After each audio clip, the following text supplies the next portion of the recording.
Hello again, Struck Co-op. Welcome to another day of streaming. Today I will be leveling version 2.0 of my Vortex Bomber, the so-called Shocknado Vortex Electrode and Forged build. So yeah, it's time to revisit it now that apparently Cyclone mode is back in business. And Onti, yes, Onti, this is the website where I upload my builds. So the build I'm leveling up today will be coming tomorrow. We'll see how far I get today with the leveling. I'm definitely not gonna level it to 60 today, but as close to 57 as possible would be the goal. The goal is to get as close to 57. After that I can just reach 57. I can reach 57 off stream. And yeah, when 57 has been reached, a hero can wear level 60 items, and I've got some saved up. I will try to get some stuff from the NPC, but I don't need that much stuff from the NPC. Most of the stuff I've got already.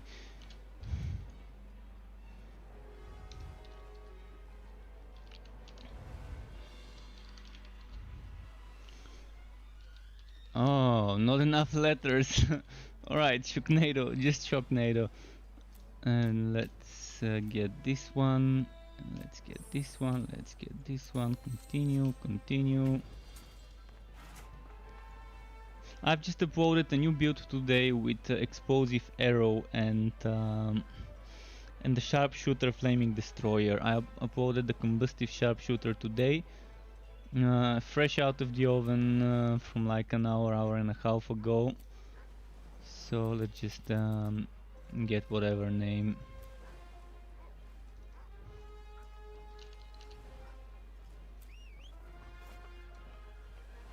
I'm gonna start with practice, just so everything's quicker, and eventually move on to ridiculous later on, as usual. First I'm gonna spend a few minutes on the cheater NPC to get some items, but again, as I said, I don't need that many items because I can just grab some items from my other Forged that I've leveled up, the Punch Bot, Drainawat, Blood Drinker Forged, that's on this account, on this server. So thankfully I can reuse those items from that hero. So let's just do the first quest and let's get boosted to level 46 with the cheat NPC.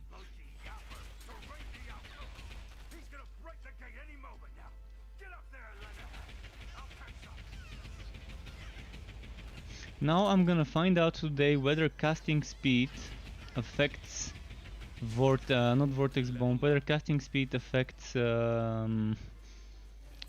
Cyclone mode. If we can be spinning quicker with Cyclone mode.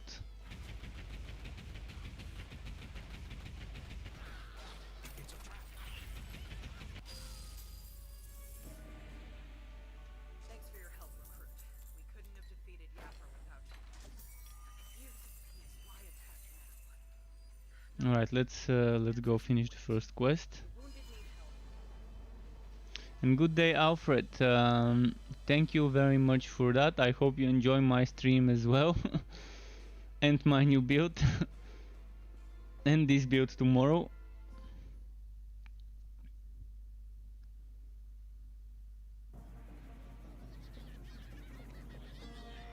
You've started a quest.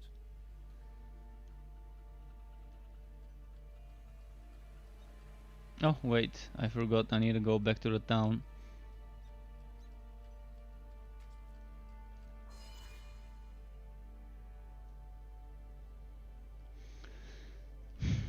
Let's get hacking and swashing, just like the Fazier says, let's get hacking. Play some hardcore and let's do some hacking.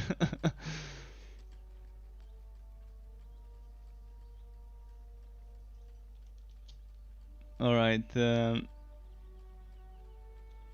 cheater NPC, give me the levels, cheater NPC. But before the cheater NPC I want to get rid of some items.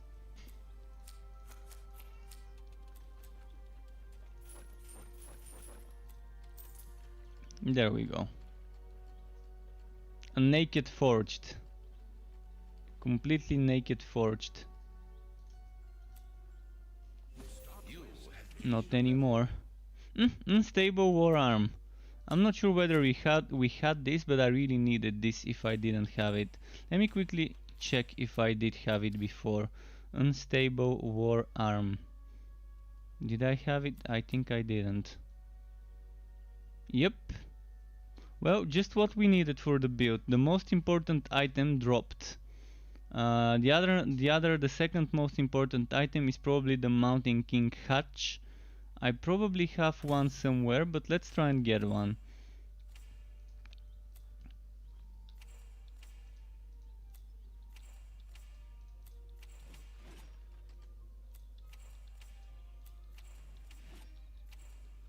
It gave us a helmet. Oh, whoa.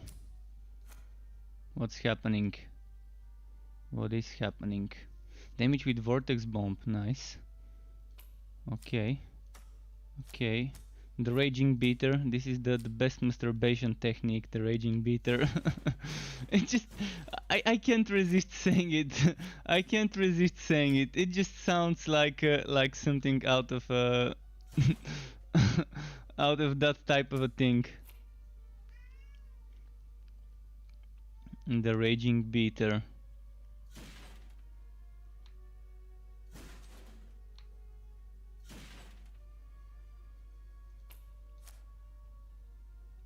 Okay, I just need the Mountain King hatch. I honestly just need the Mountain King. Oh, there we go. We're done. We're done. Didn't take a long time today. I mean, it was less than 10 rows. Less than 10 rows, and I got the items I needed. I've got some more in my storage. I've got some in the Legendarium. I mean, pretty impressed how quickly we got the stuff we needed. Mountain King hatch, the helmet. What else did I need? I think I need the gauntlets, but I should have them in my fort. I should have the gauntlets in my fort. So we've got fire damage 253, fire damage 238. I don't think I need chance to knockback, so chance to knockback, you're going away. I'm gonna use this, and well, it doesn't matter which one we use, because we're not gonna do cannon damage. This build is all about weapon damage, so cannon damage doesn't do shit for me, nor does crit chance on a cannon, because it only applies to cannon damage. So I'm gonna probably go for bolts fired on shock, crit damage, and relic energy generation. They seem like better choices. I saw something with damage to Vortex Bomb earlier. Where was it? Arc powered something. Arc powered hatch. So I'm actually gonna equip this, and I'm gonna put in the Legendarium my this thing, the Mountain King hatch. This goes in the Legendarium. This also goes in the Legendarium. Mountain King shoulder, faster cooldown for power projection. Well, I think it's nice to have this one. Yeah, it's nice relic energy cost, but this one's crit damage, so let's go for the crit damage. In fact, I may not even wear that shoulder, but for now there isn't a better choice. So let's wear this. Let me just quickly check all the other stuff that dropped. This is a little bit more defense, okay. For gauntlets, the one with chaotic strikes, I probably don't want that. I don't want to make a chaotic strikes build, it's gonna be boring. So probably shield. Probably a shield is what I'm gonna need.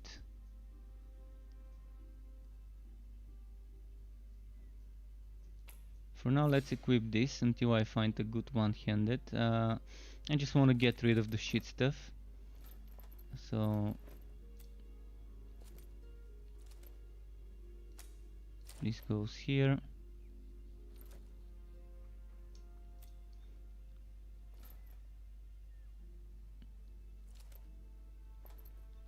Pet, can you go and sell, please, pet?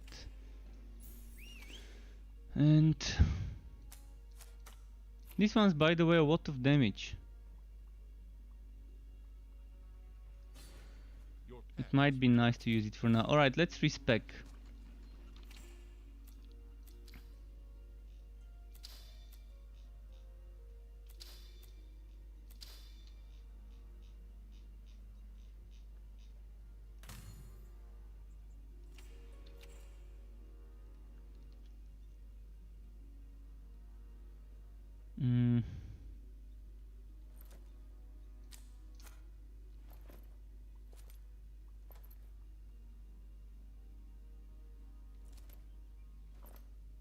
Just trying to make sure I'm wearing the best I can.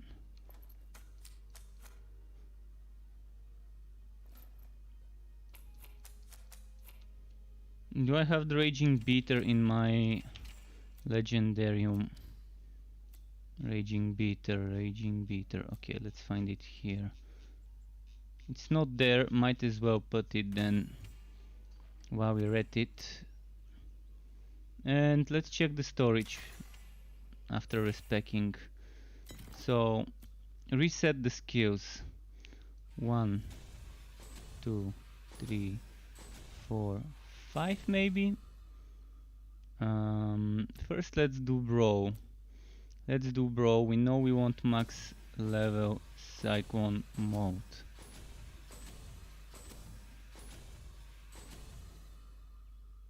We want max level Vortex Bomb. Oh, I went overboard. Just a moment. I need another item from the set. Mountain King Wheel. Yes, please. We need Mountain King Wheel.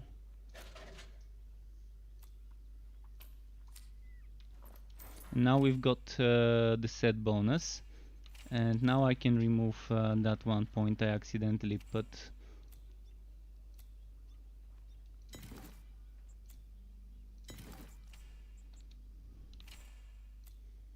So we want this one at max level. This one at least 1 point for now, maybe 3 more points. We'll see. I need the cooldowns for Vortex Bomb. I need Brawl Skills damage. And I need Ramming Robot. With at least 1 point for now, later maybe more. For Relic Skill damage. Crit chance for Brawl Skills for now not a priority for me. Damage to Vent skills, probably not a priority for now, but let's get it. And now I've got 22 points to work with, and another 15 later. Another 15 points later. For now I want to test the casting speed, whether it affects Vortex Bomb. Chance to unleash shock bolts, shock bolt damage. When you slay a shocked foe. Chance to shock on hit. I'm gonna go for chance to shock on hit. I'm gonna get lightning barrier, because block chance.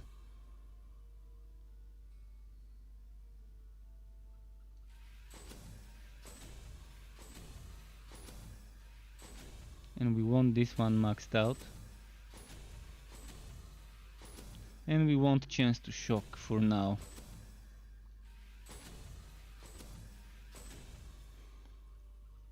So the thing about Conjure Electrode is I'm not gonna invest unless I'm sure that casting speed helps me. Let's fix my skills properly now. Here I'm gonna probably use I'm not sure what I wanna use here for now. Just sort this.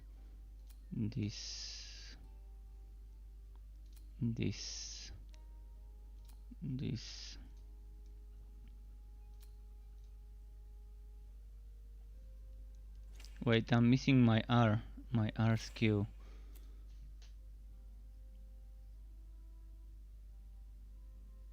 Oh, that was my R skill, wasn't it? No?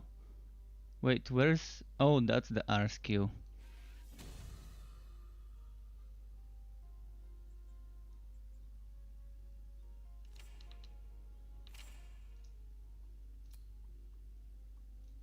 And here we've got room for maybe for the Conjure Electrode. For now, let's just put this here. And let's see. I'm spinning. But let's see if it will be faster when I activate 1000-volt burst. Actually, I need to get energy first. Let's get energy quickly.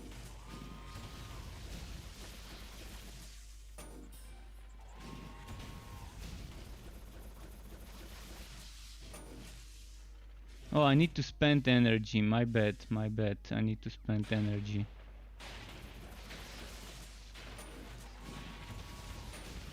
Okay, I just want to test it before I go in battle.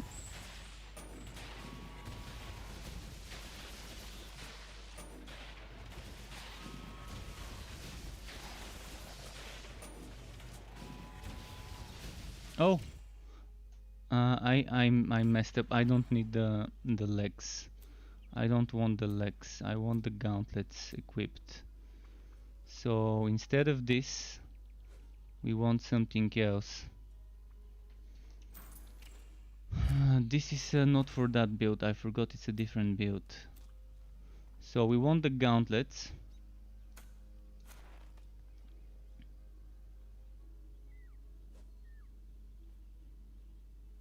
Oh, 1 skill level to vent furnace blast. Unfortunately, that's not good for me. Well, the other one is not that great. I'm losing defense, getting more evasion, and yeah, let's just try and find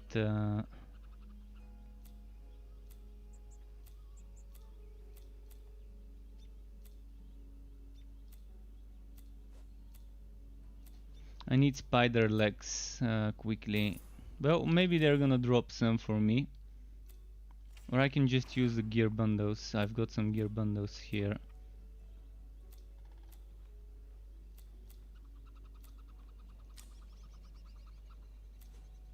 Let's put those for now.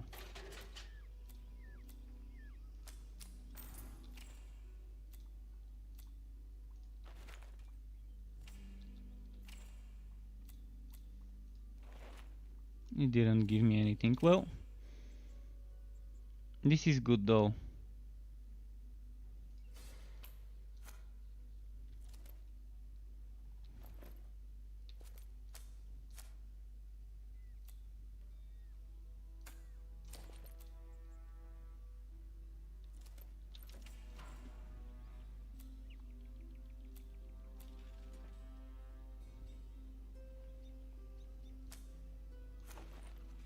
Right, I think we're good to go.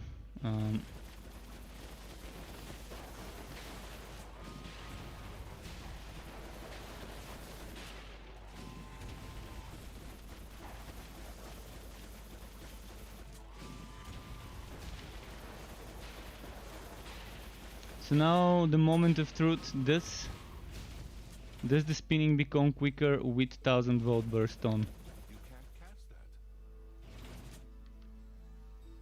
that. Not enough relic energy, really? I don't think it does become quicker.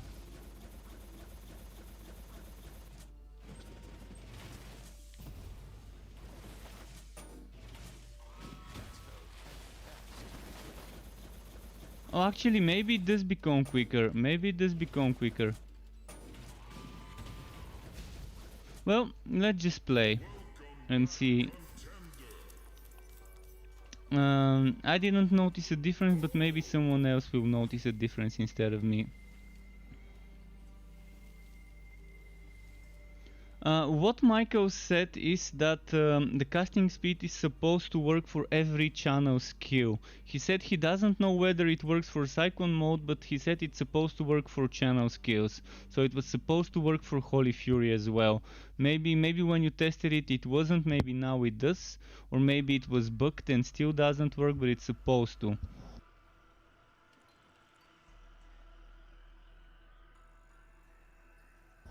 So it remains to be seen how casting speed will be. I've got some points. For now I'm probably gonna put them in something like this.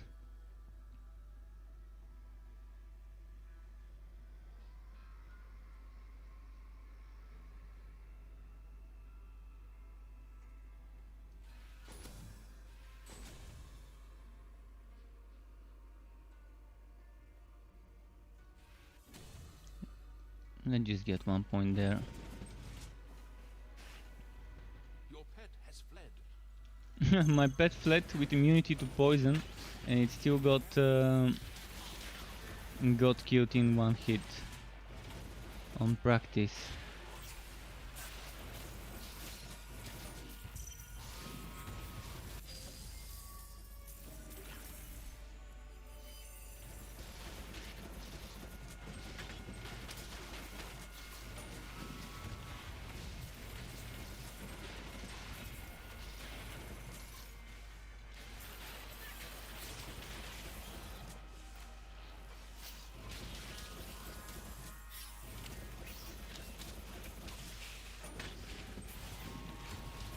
Melee is still pretty weak though. Honestly, you can see on practice my HP is draining super quickly.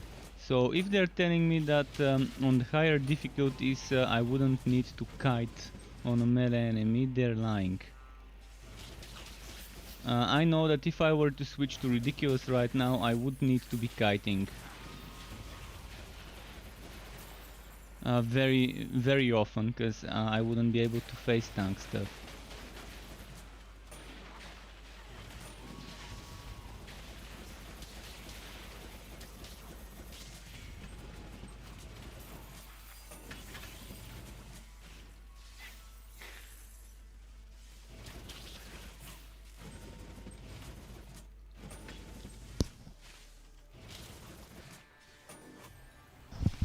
Sorry, muted myself to sneeze. Yeah, it doesn't seem to be spinning much quicker. In fact, I don't see any difference.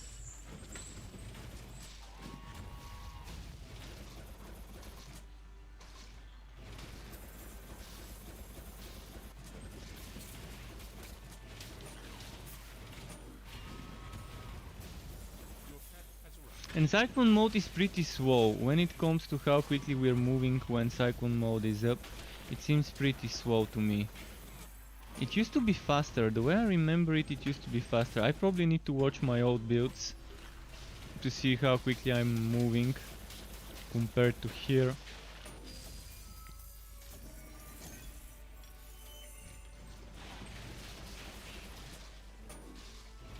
And it actually still doesn't seem to be really moving. He seems to be just the inertia slowly moving him. Although the legs are moving, Past that here.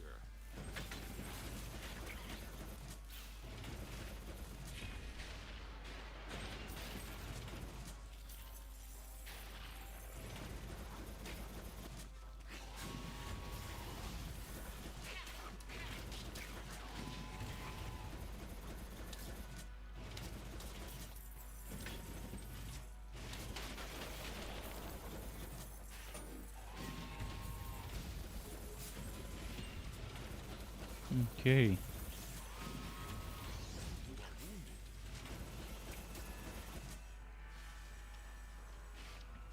Much slower clearing wise than the sharpshooter I was playing yesterday though. The sharpshooter I was playing yesterday was like one-shotting most things on this difficulty with just one shot of the arrow.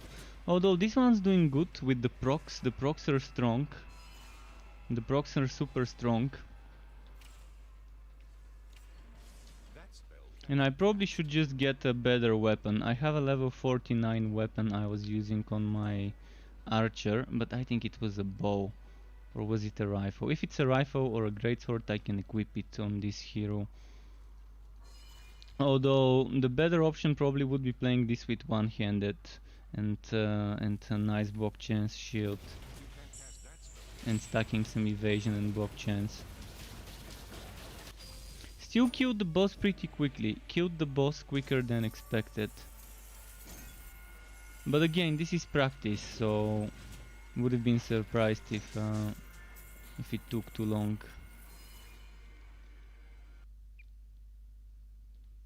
Let's see if I can get a weapon upgrade.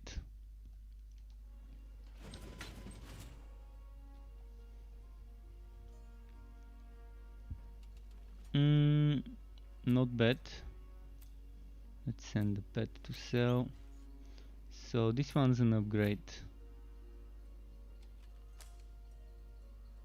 This one's also an upgrade for a one-handed. Pet is back. If I go for a one-handed, is there a good shield somewhere I can equip?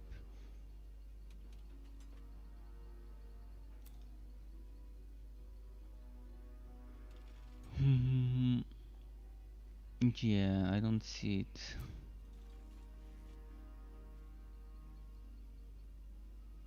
I don't see a good shield.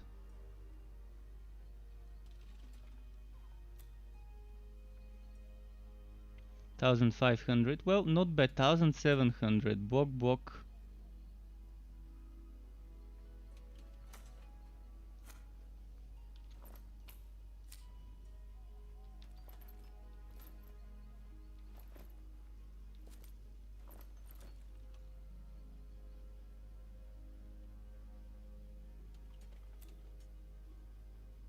Anything else that's good?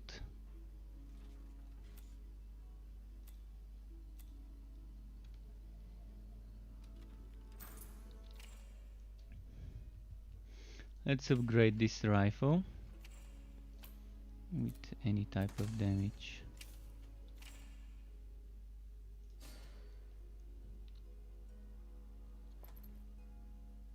So the difference is very small.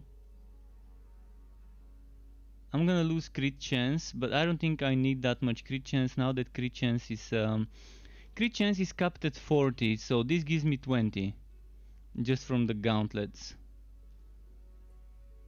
So I don't need that much.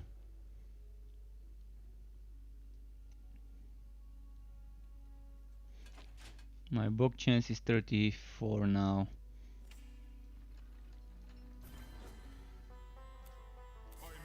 What could go wrong?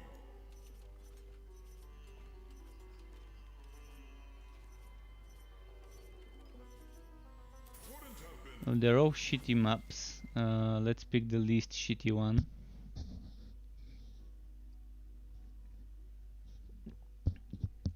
Can't wait to get a gauntlet. A gauntlet map would be perfect this early. But yeah, apparently the developers intended for us to be doing a certain Fazir dungeon level multiple times before progressing to the next level. They want us to grind. They want us to feel bad about leveling up in this game. Judging by the state of the game post from last night, this is intended for us to need to do a multiple Fazir levels before progressing to the next one. To do multiple runs of the same Fazir level before progressing, because the enemies would be out leveling us. I'm not sure why they think this is gonna be fun for people to be grinding for levels, to be repeating the same Fazir stage over and over and over just so you can get some more XP. But apparently that's what they think is fun. Unless they don't want their game to be fun, which I doubt. I doubt they don't want the game to be fun. I just think they think differently of what's fun than most people. I liked it much better before, where I can just keep running the Fazier dungeon and I would get my level to be even with the content without needing to repeat the same Fazier stage over and over again. And I did see that that XP increase. I was wondering why at 57 I need 4000 XP, when before even 60 didn't need 4000.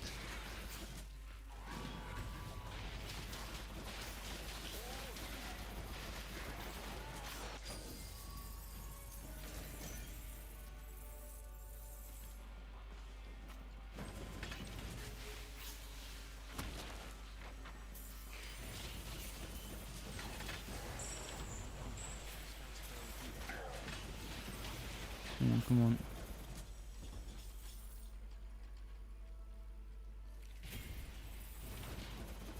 So now it's probably faster to just keep running maps, speed running them, instead of killing every single monster and just repeating the same level a few times, because I think you get a little bit of extra XP when killing bosses at the end of the map. So more maps, more bosses, and I think you get some XP from that quest chest. I'm not really sure. I need to pay attention next time the chest spawns, if I get XP when I open it. I know we get fame from it, but don't know about the XP.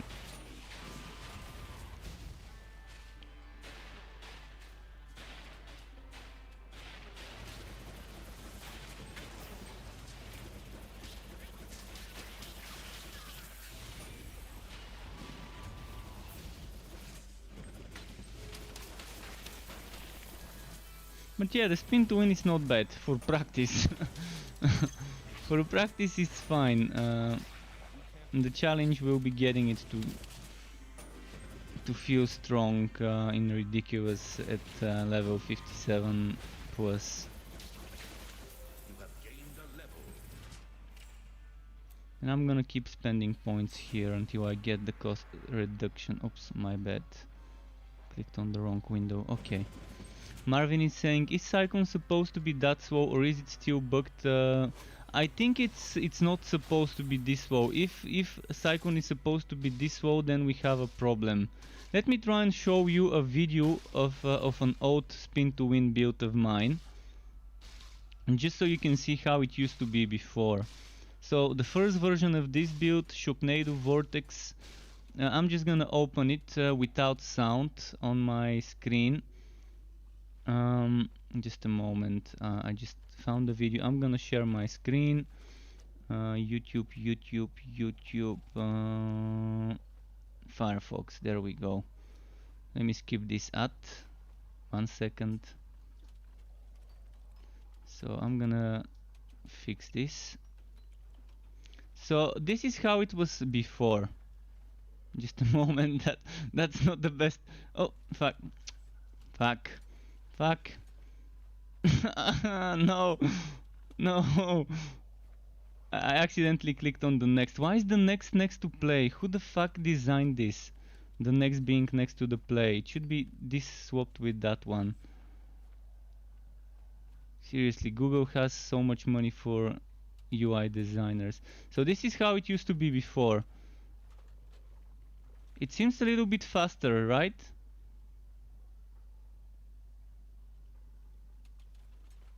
At least to me it seems a little bit faster than before.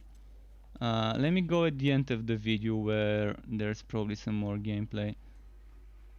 It still seems slow. It always has been slow, but even then now it seems... let me just start spinning on my screen. I'm not sure if you can see me. No, you can't, because I'm in the center, but I'm gonna remove this for a moment and start spinning. You can't cast that here. To kill that boss, but I think now it's slower than it used to be. And yeah, if they return it to how it used to be before, I'm gonna be happy. I mean, yeah, I would always like for it to be faster, but the way it was before was okay. It was acceptable. Right now it's not. Right now it's like stuttering. It's like it's suffering from some sort of weird disability. Poor Forge disabled. It doesn't have enough oil, or something like that. Like his his joints, his mechanical joints don't have enough oil, and they're stuttering or something. At least it was much worse a few weeks ago. A couple of weeks ago it was much worse, so at least they know that there's something wrong with it. I don't know how they managed to break it, and why they couldn't just copy paste the old version of it and just put it there. But yeah, it definitely seems a little bit faster before in my first version of this build. So I'm making version 2.0 of that one build I just played on the screen for you.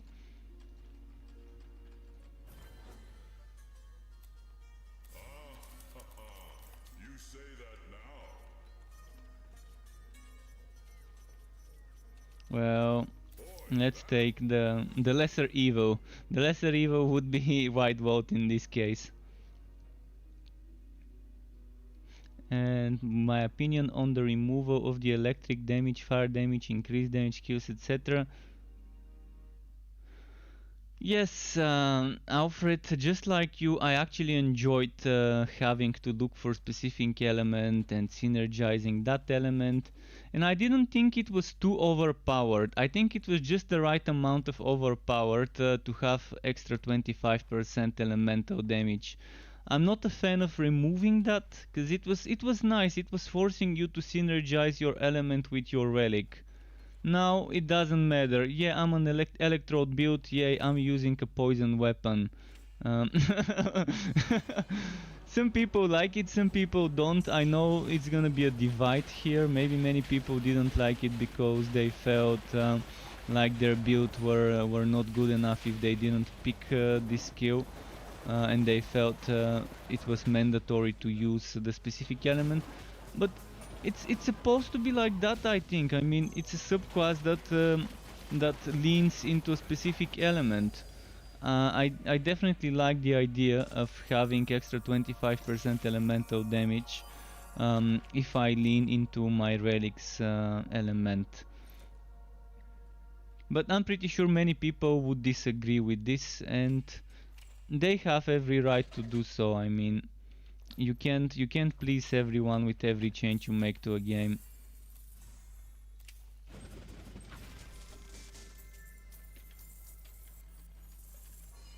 But I definitely like them, and I definitely don't like the replacements. The replacements feel super underwhelming. Like, what's the electrode replacement? Let me check. The electrode replacement is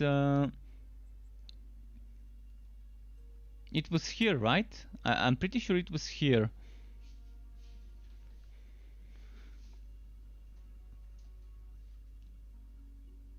So is it the shock bolt damage? I think it's the shock bolt damage. Instead of a chance to unleash shock bolts and whitening, I think it's shock bolt damage and chance to unleash shock bolts. I think chance to unleash shock bolts was here before, and the one at the bottom is the new one. Well, it's underwhelming, honestly, pretty underwhelming, but not much I can do about it. I'm gonna have to play the way they want me to.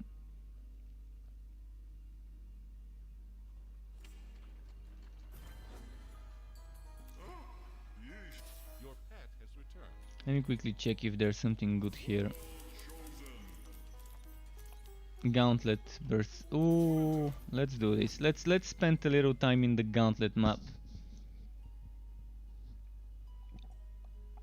They want us to do lower level maps to level up, to catch up with our content. That's exactly what I'm going to do. I'm going to do this gauntlet map for 2 levels to catch up with my content. This is a level 47 map. I can do it until 49. And maybe then move on to the level 50 map, because the next one I was about to do was level 50 or 51.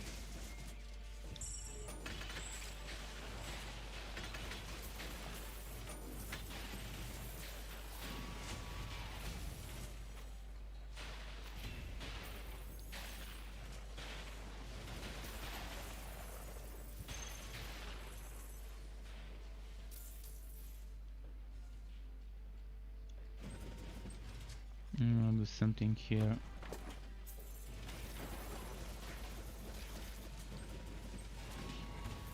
Can't do that.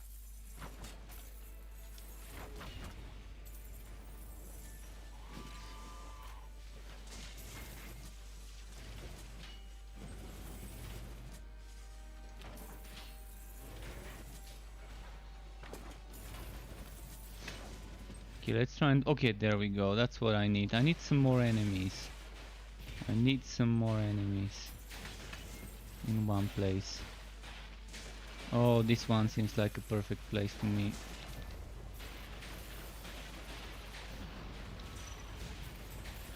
So maybe Cyclone mode would also end up benefiting from casting speed eventually when they fix that to affect everything that needs to. It would be nice. It would be really nice if attack and casting speed, the attack and casting speed buff from 1000 volt burst affects Cyclone. For now it doesn't. I tried it and you see it doesn't. And if Alfred has tried it for Holy Fury and it doesn't, then there's a what to expect to get fixed.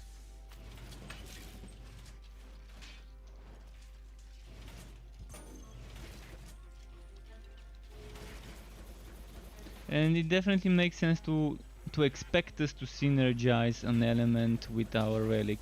But again, some people maybe want the freedom of being able to play whatever element they want without having to look for a specific one.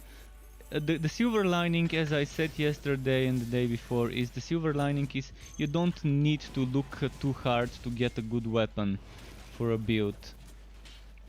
To get a perfect weapon you still have to take some time, and it still would take you a while to get the best weapon you can get for your build.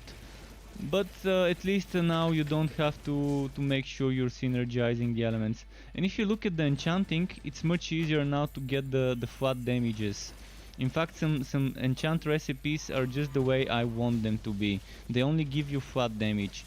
They separated the flat damages from the effects. And I think that's a very great change.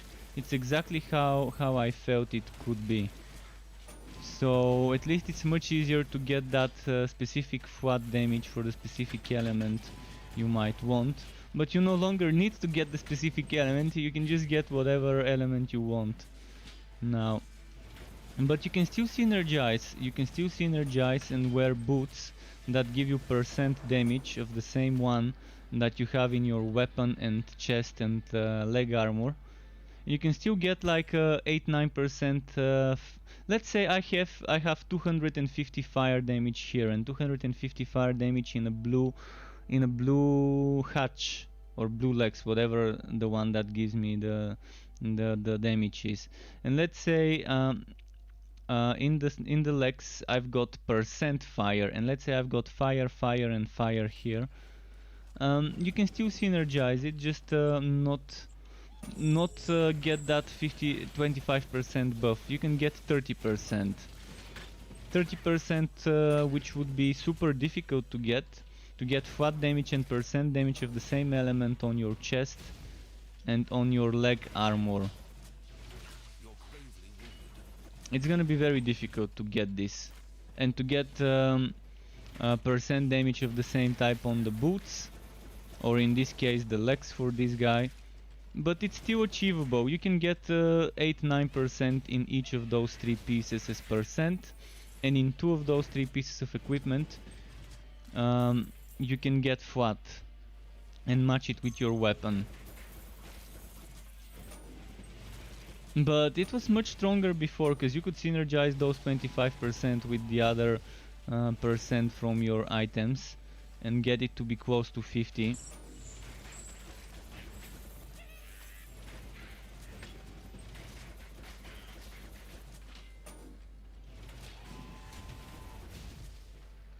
This map is very small, so I don't think I should spend too much time. I'm just gonna get 48 and then leave the map. I won't be doing myself a favor if I stay until 49. So let's get 48 in this map and then go to the level 51 zone. It's a very small cemetery map. If it was one of those big ones, there would have been a lot of hotspots. In this one there's only 2 hotspots and they're not respawning as quick as I want them to.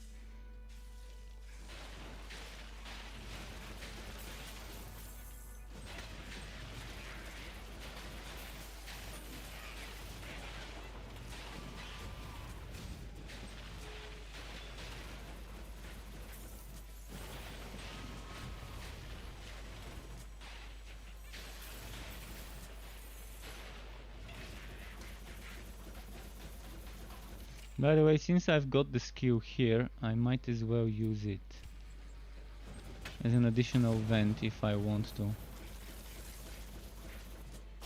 For ranged, I'd rather have a ranged skill for when I just want to finish off an enemy that's far away from me.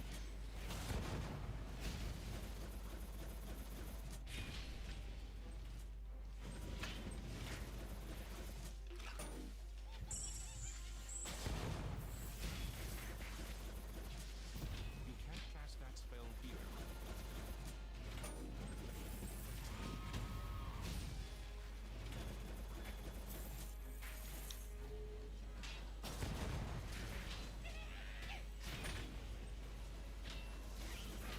Oh, they've changed the sound. They've removed the annoying sound from fracking strike. There used to be that big double explosion sound for the tier 1 bonus that was kind of ear deafening.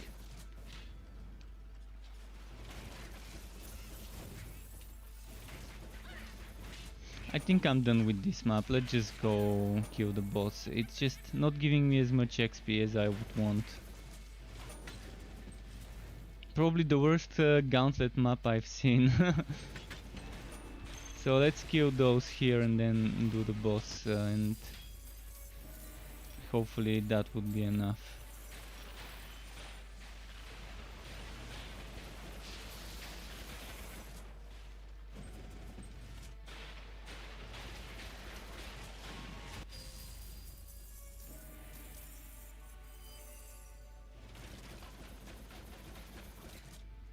I think the boss would give me around 70-80 XP. It's not gonna give me a level up, but I can't stay in this map too long, it's just boring.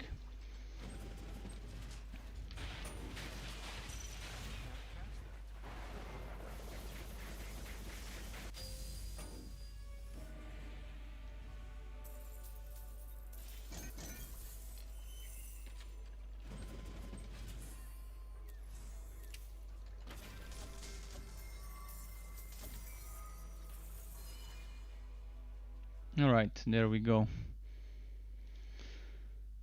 Spent more than I needed in this map and it wasn't worth it.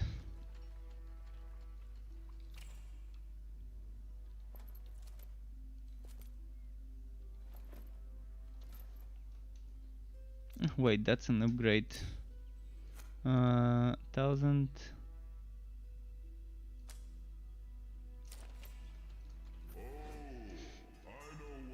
This one would be level 51, I think. Oh, mega packs. Let's do mega packs.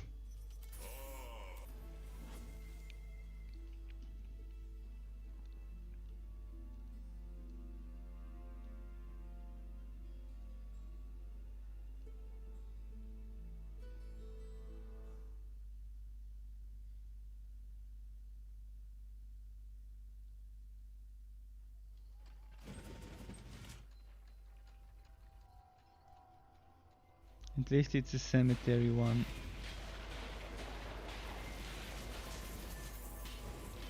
You're close to dying.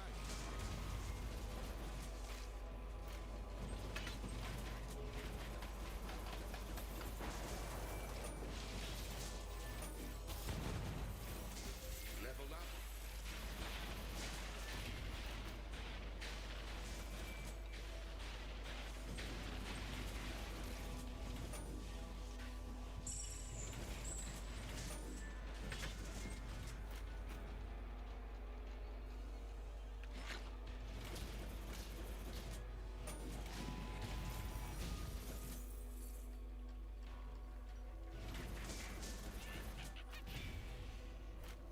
Okay.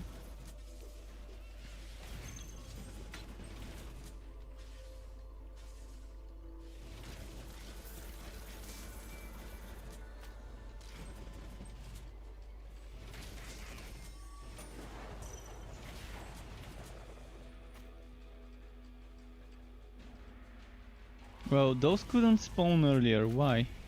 Like, I was fighting and I killed a bunch of enemies around them, but they didn't want to spawn until after.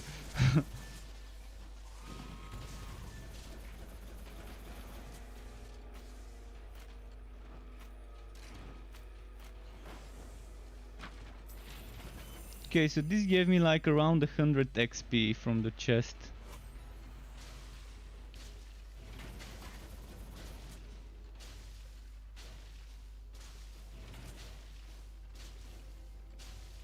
Your pet is running away.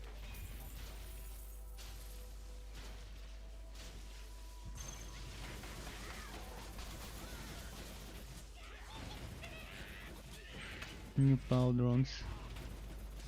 But this is only a 49 map. I was expecting 50-51. Well, 49 is good. It's not gonna be that trouble.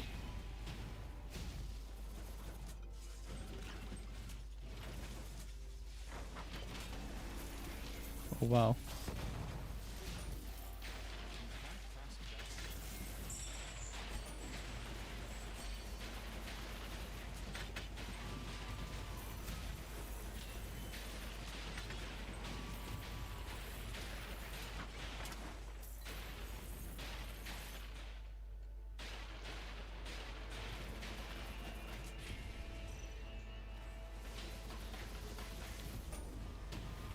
That spell cannot be cast.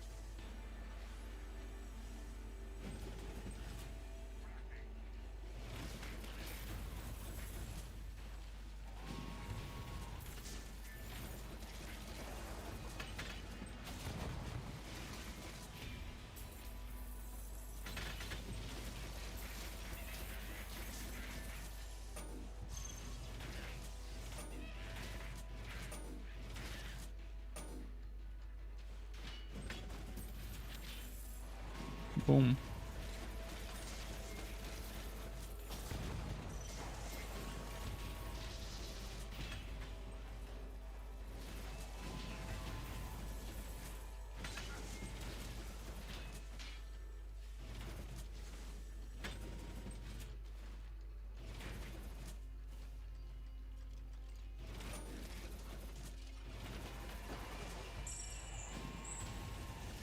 Your pet has arrived.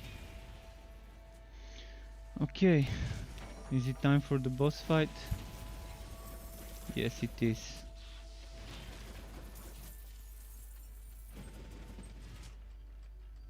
Maybe a final batch of skeletons. Just the one. The one lonely skeleton.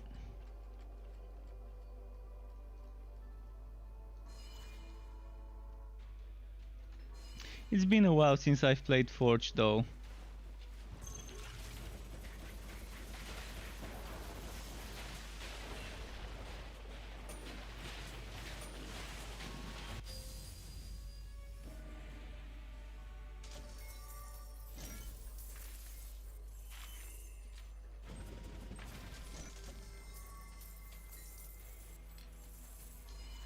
Okay, oh, sorry, I accidentally touched my microphone while scratching my eye.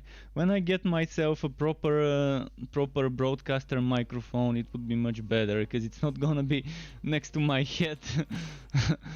Because when I need to scratch myself accidentally, sometimes I would touch the mic and do that annoying sound that you heard earlier.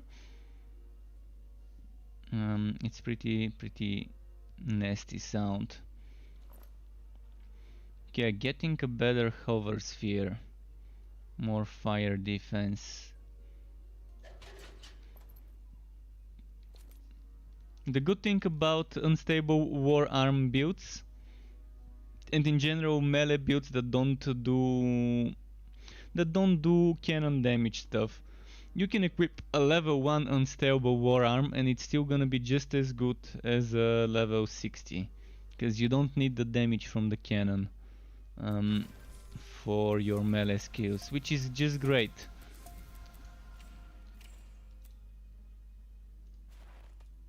Mr. Toasty.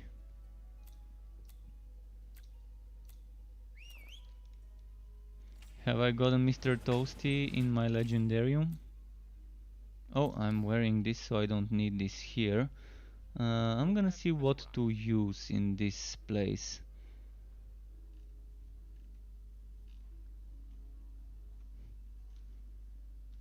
Probably the Raging Beater.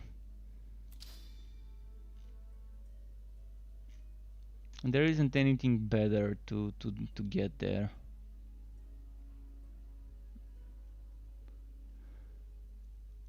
Let's see about those. I really like this one. I actually like it because of the movement speed.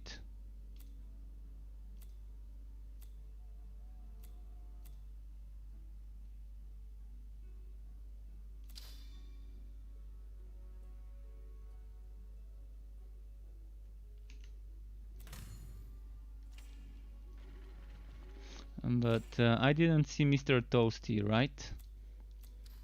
I forgot I was here checking for Mr. Toasty.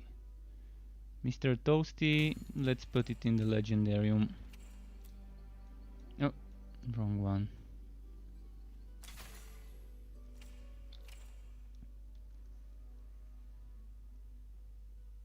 So this is an interesting choice. Do I go for extra defenses from the socket and relic energy cost up there, or do I go for the one I've got? Let me just check something. How much defense can I get here, for example? 1200. That gives me 5% extra defense for now. The cooldown for power projection is pretty great, honestly.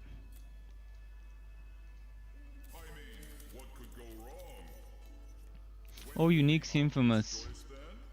I'm switching to ridiculous for this map.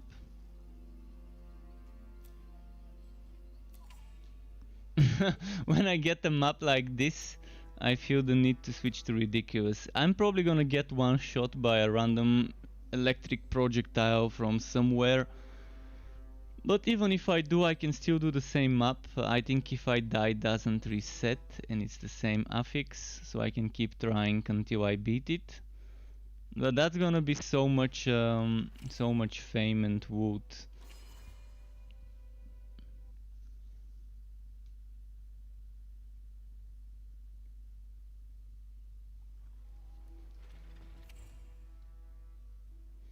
So maybe I will go for that extra defense.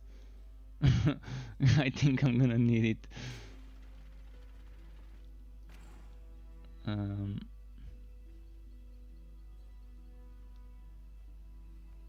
2000 defense. Can I get another shield better than this one?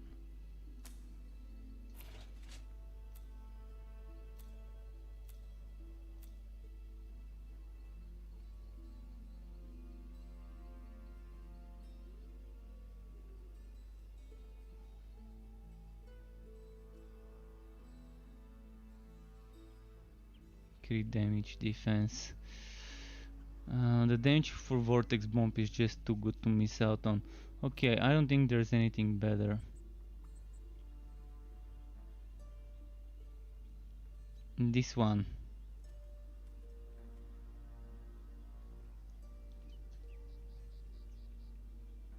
On kill. This is a lot of defense and crit damage, and I think it's worth it, but I don't know, that extra damage to Vortex Bomb is just too good. I'm gonna have trouble surviving now on this map I'm about to do.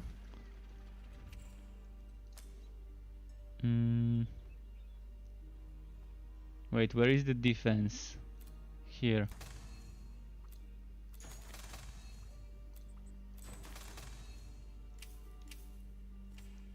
And Just Ending, it was not patched today. The patch is coming on Wednesday, the 9th of September. Apparently the 9th of September.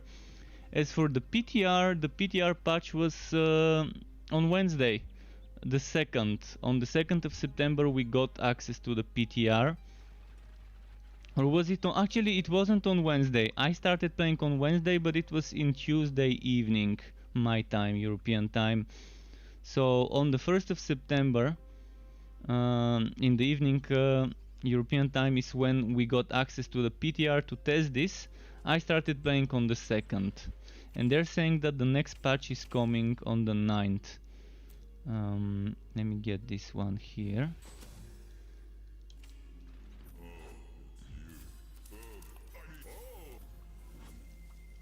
Alright, Unique's Infamous, here we go.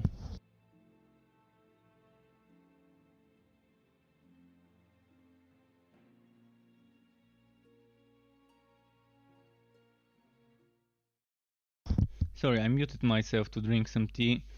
Wow, it's loading up.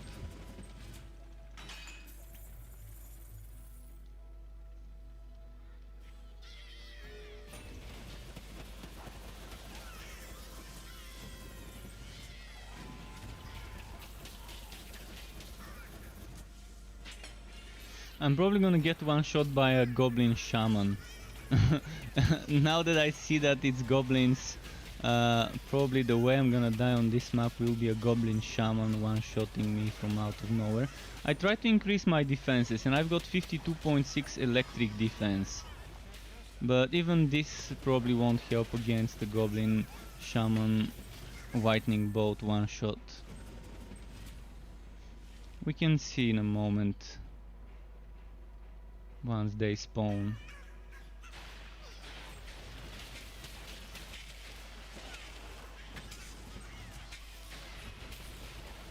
It's not spawning shamans, which is pretty good for me.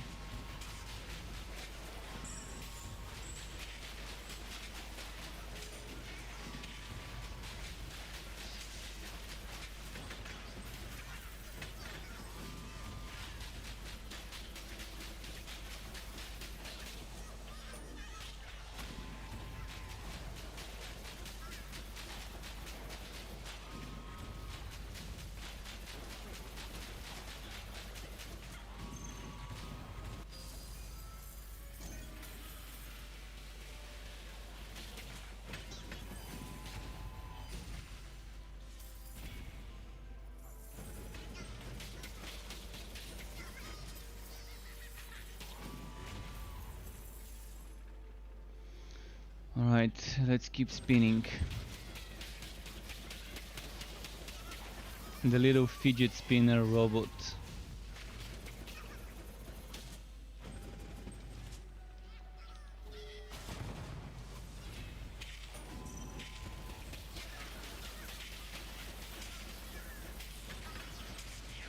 Let's get the other ones to spawn.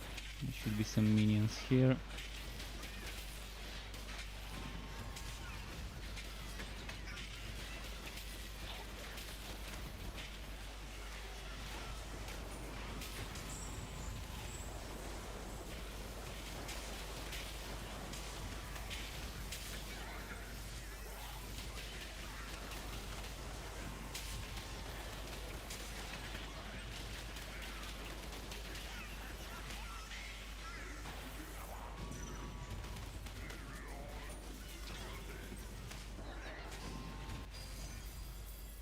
Alright. I'm extra careful around those because the amount of times I've been one shot by shamans. Let's see how much XP I get. I got close to 100 XP. I got 95 XP from this chest.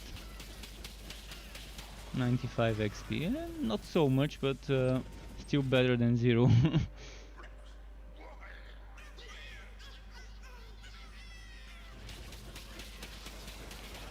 Let me see if this makes me move quicker with...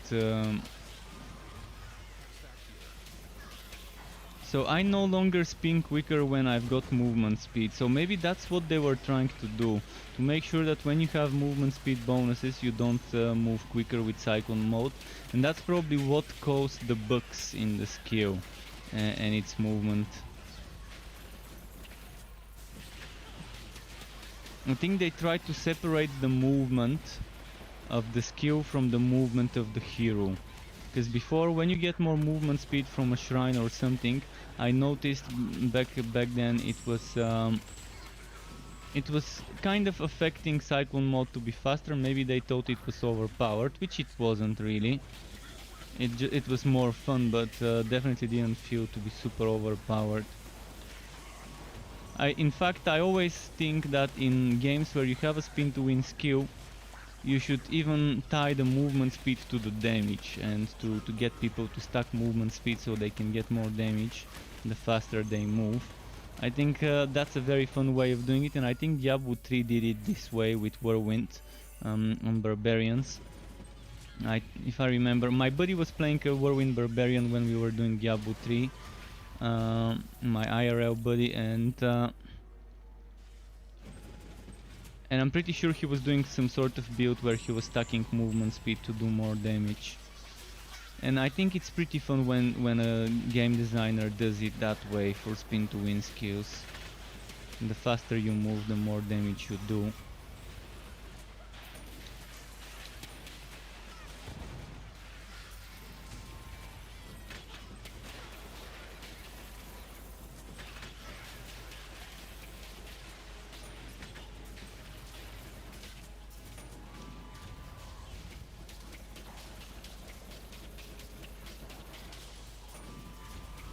Come on, come on.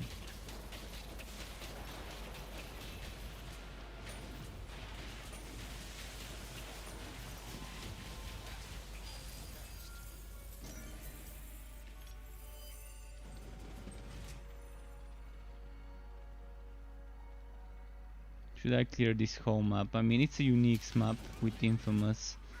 I'd rather get every single spawn killed. You never know where the next unique will spawn. Alright, I'm gonna leave those there. There's no unique, obviously. But maybe there's gonna be one here. There we go.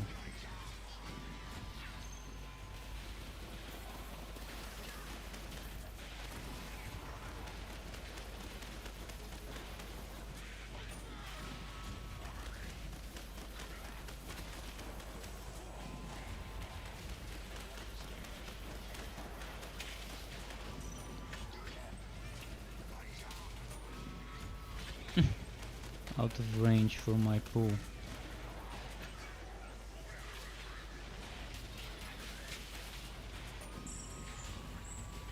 Well, why couldn't I pull him through the plant pot or whatever?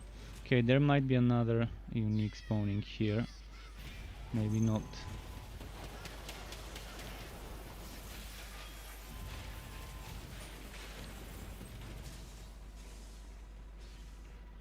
So this is the build on Ridiculous in the early levels. Not bad. I might keep leveling on Ridiculous, although it's probably gonna be slower if I keep leveling on Ridiculous.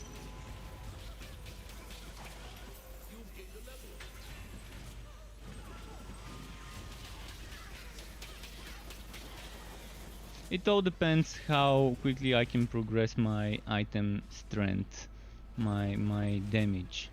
If I get damage, I probably would be fine with all the damage reduction I'm stacking and some clever use of ramming robot to avoid hits, and getting healed with power projection, and getting my block chance maxed out with lightning barrier and the shield.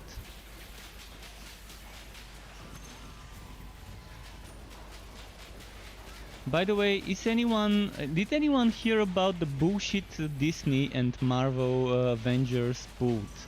They have paid battle pass for every hero. Every playable Avenger hero in Marvel's Avengers has its own separate paid battle pass. How greedy is this? If this doesn't scream Disney, I don't know what else does. This is like the Disney overlords pulling some strings there and wanting some cash. They want that dough. They want you to give them money for battle passes for every hero you play in the game. I mean, I'm so happy that Extra Games is not pulling some shit like this on a buy-to-play game the way Disney are. Not only do you have to buy Marvel's Avengers, but you also have to pay paid battle passes for every hero separately, not one for the whole game.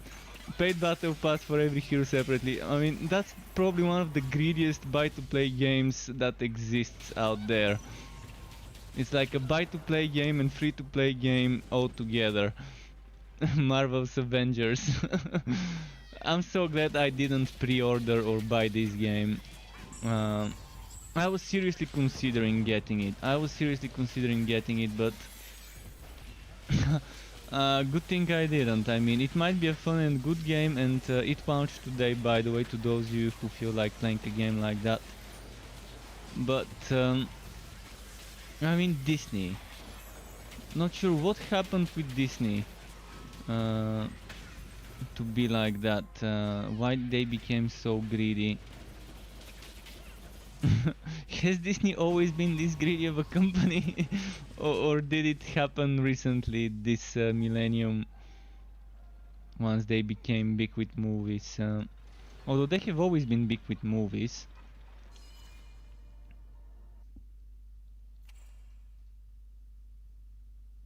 But yeah, Marvel Heroes was such a fun game, and Disney shut it down. Not because it was not a successful game. There were a lot of people who loved it, me including, and played it. But I guess they wanted to do their own games and put their own cash shop things inside them. In fact, maybe some of you may not know this, but some of the Marvel Heroes game designers and developers work on this game. Anthony, who is a game designer, used to work in the in the Marvel Heroes team. I was gonna say Avengers, but yeah, in the Marvel Heroes team.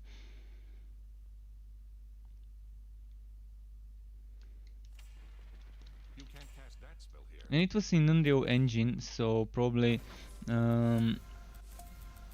when Extra was hiring, they were looking for people who have experience with the engine and with the genre. And they were looking for talented people. Oh, I don't have my pet stuff.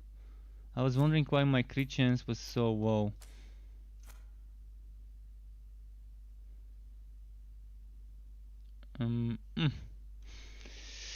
Do I want immobilize now? I don't think I want immobilize. Probably stun would be better for me for this build.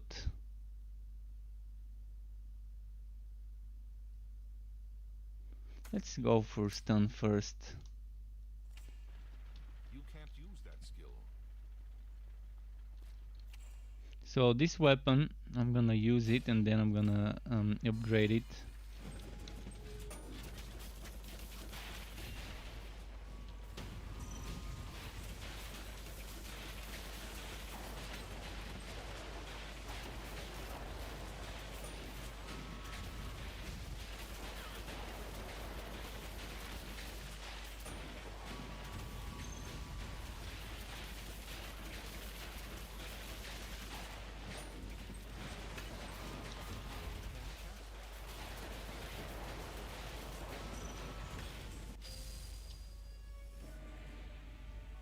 But yeah, for a ridiculous map it didn't seem this difficult, which is nice.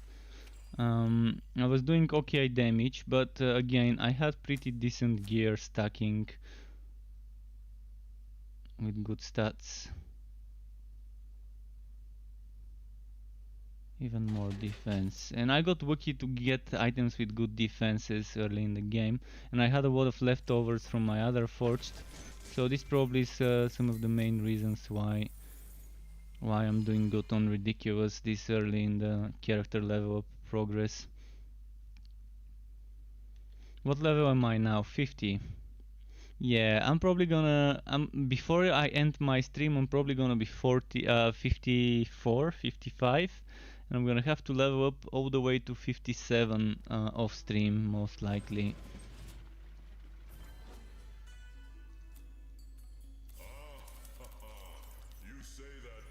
Gauntlet, Headhunter, Goblins. I think this is a perfect map to do right now for me.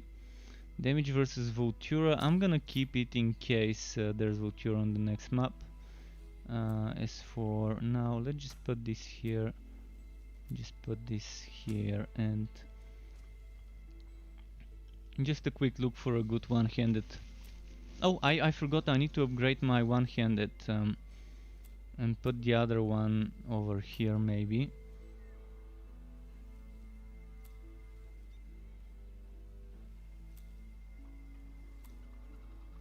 Okay, there isn't anything new. Let's upgrade this with whatever damage. It doesn't matter. This one only gives me damage, so might as well use it.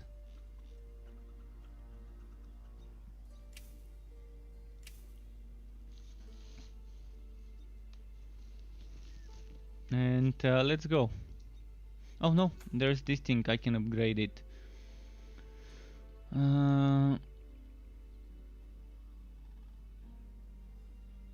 Should I give it more damage?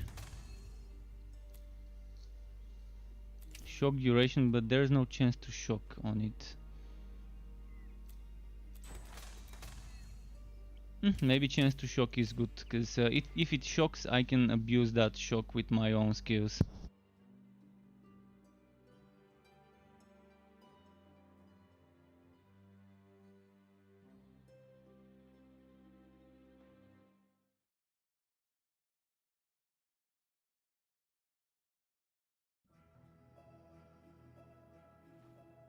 Alright, next map. Sorry, I had to mute myself to drink some water in the during the loading phase.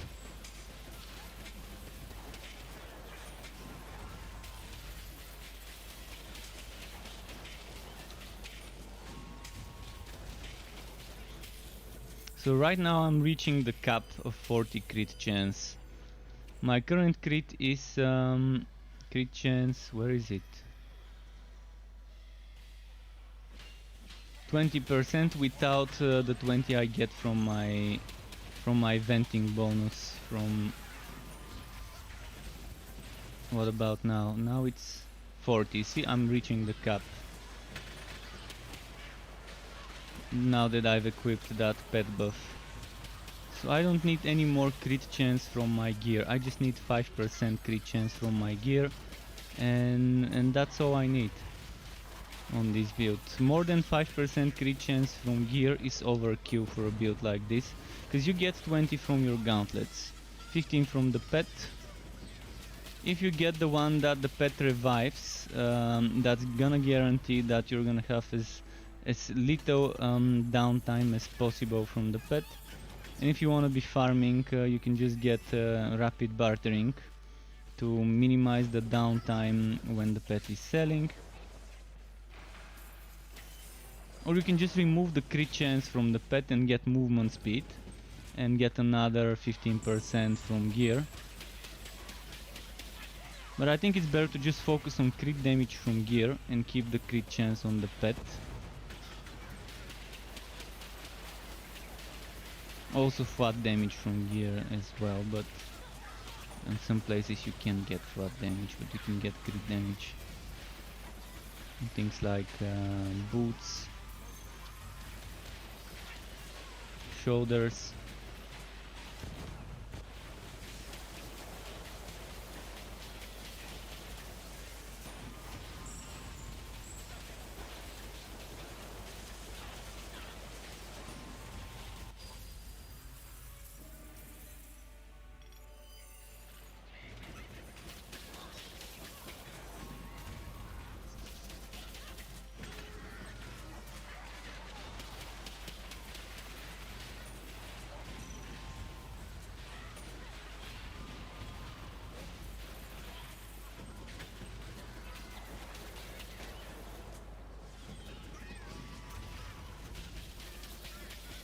Okay.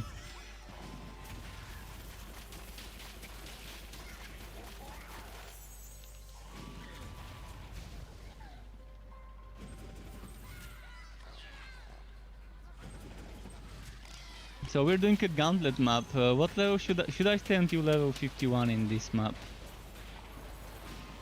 Or until they kill me, if it's before that. But I'm liking this. This map has a nice amount of, a nice density of enemies, and since it's goblins, it's nice, fast and easy kills. Oh, more elites.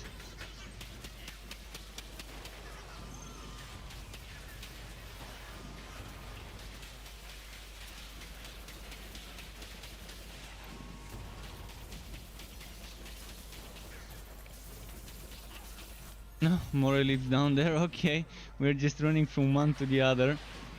Oh, and there's a unique here too.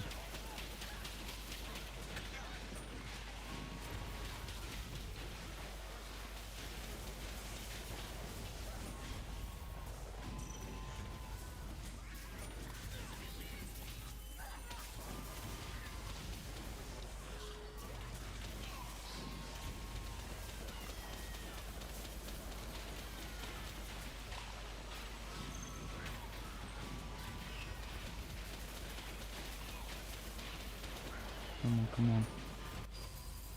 Alright, got him, got him. Let's go find some more before returning. Oh, look at how many are waiting to get slaughtered here. We're gonna be orphaning goblins again. Many goblins in Nova Straya will be orphaned today. Look at how many we're slaughtering in this map. Yesterday I played that one map I was doing at the end of my stream until the game started wagging, video wagging so much. But yeah, I stayed in that map until level 57 yesterday from like level 55. So at one point I think the game couldn't handle the amount of enemies I killed in total in this map.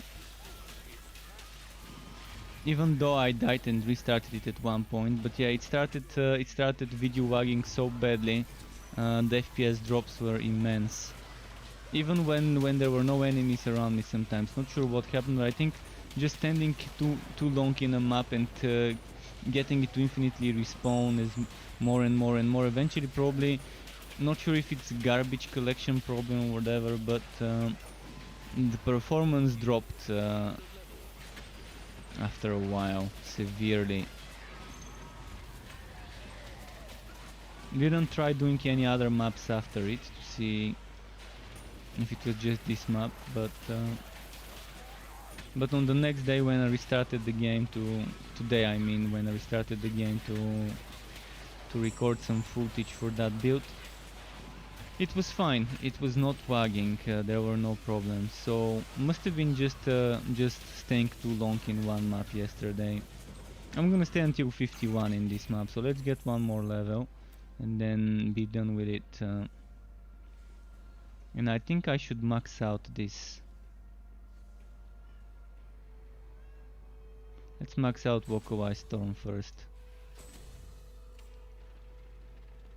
And my pet needs some food. I'm gonna have to go to a safe spot.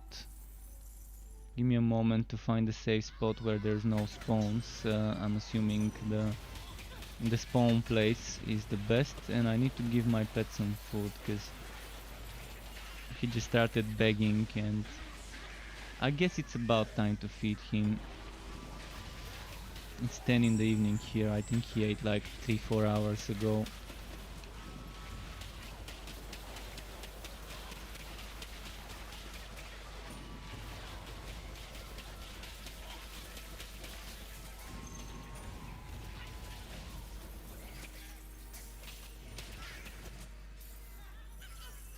Alright, let's go to the spawn. Man, there's so many here. I can't resist not killing them.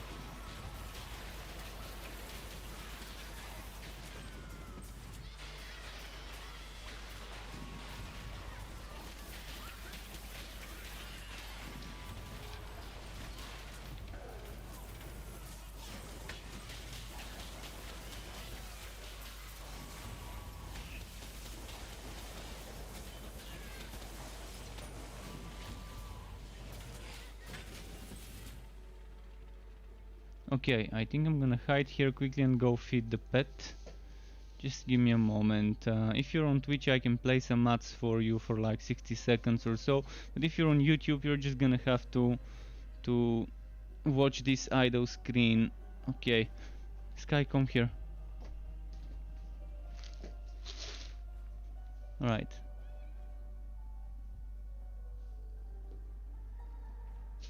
Okay, I'm giving him food. I'm here. I'm kind of not on the PC, but next to it.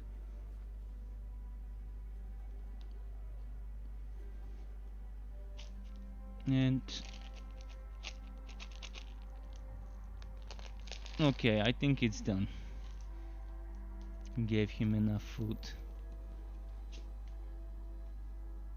There we go.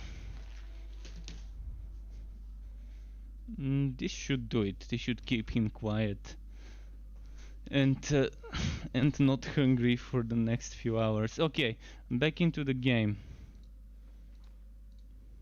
And wasting time, welcome back. Hi to you. So back to slaughtering goblins.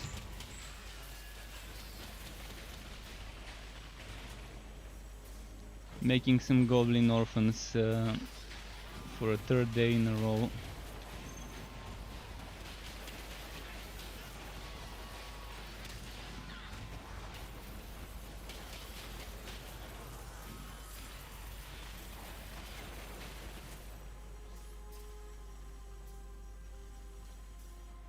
Now there's a two uniques. Oh, I can't resist this.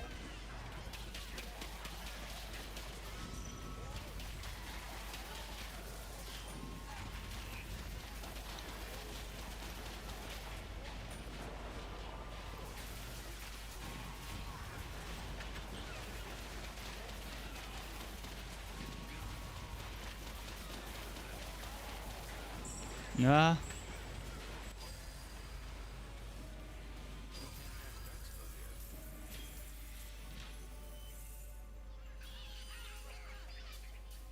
See those 3 bugged fields that are remaining even though we've killed the enemies that spawned them.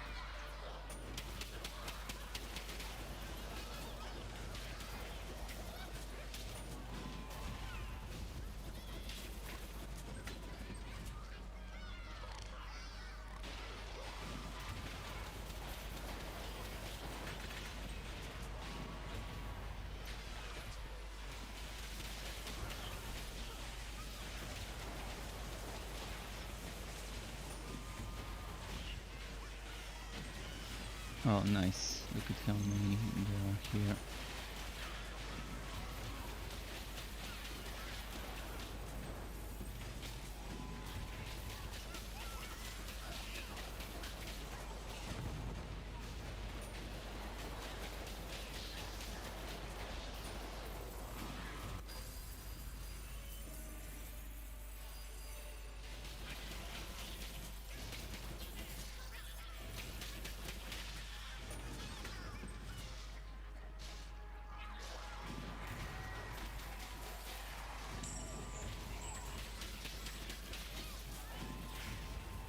Okay, this way.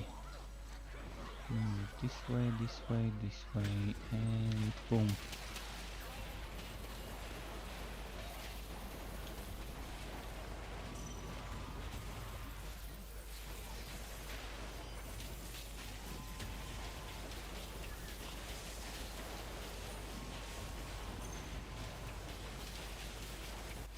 Nice.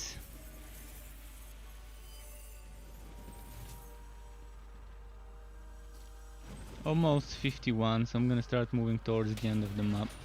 It's time we end this map once we get that level.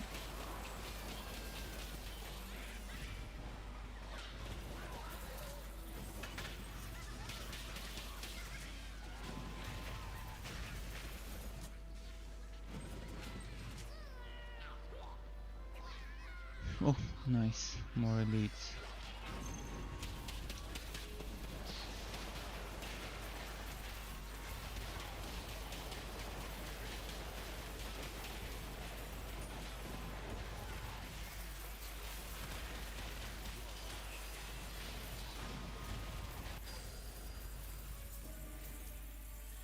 And another buggy spawn of those fields.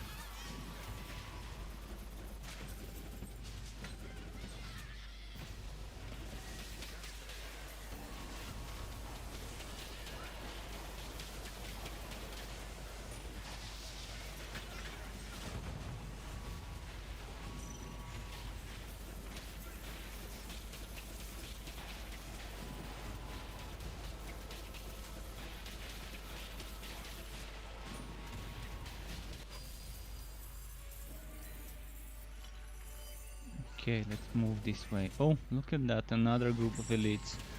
Man, this map's been delivering so many elites. And we're 51 now, I can just exit this map.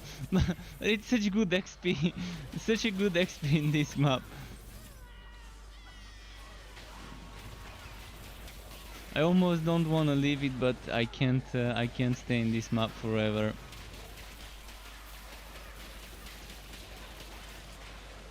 Look at that, just leveled up and I'm already 163 XP into the next level.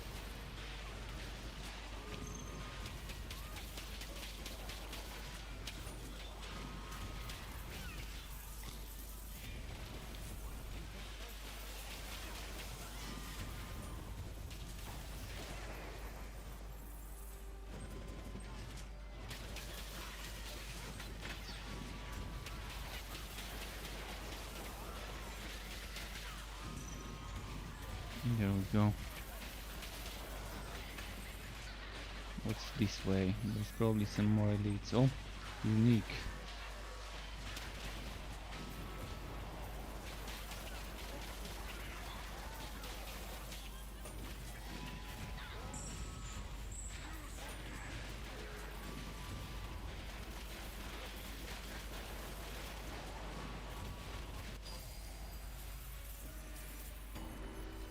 Okay, well, just when I was about to to move towards the boss, those spawn. Okay, let's move now. Get all the fame. Oh, there's some fame I've missed here.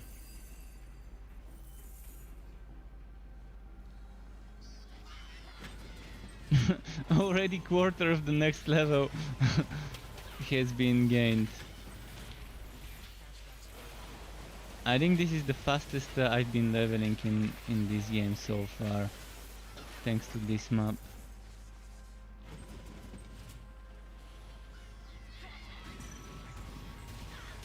There are just so many nice spawners in it, and so many elites.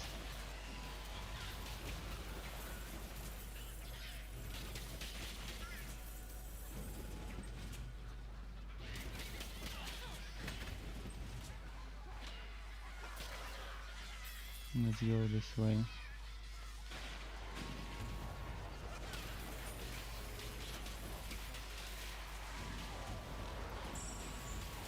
Okay, this way.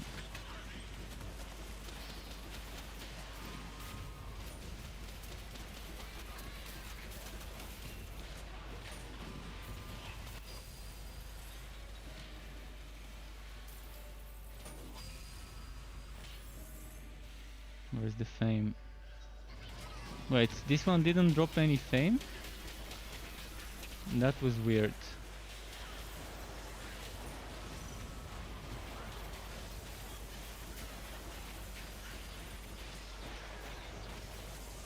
Yeah, this build is just as fun as as it used to be before. Definitely not as overpowered due to the decrease of shock bolts we can get, but we're still getting a decent amount of them.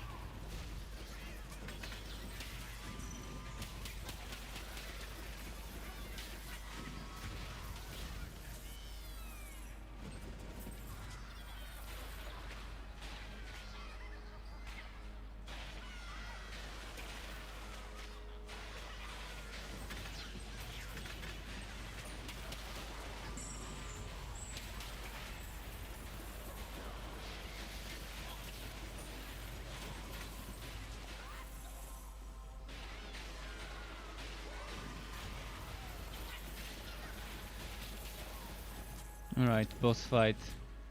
Half of the level, half of the level already to 52. I spent a lot of time in this map, but I think it was definitely worth it.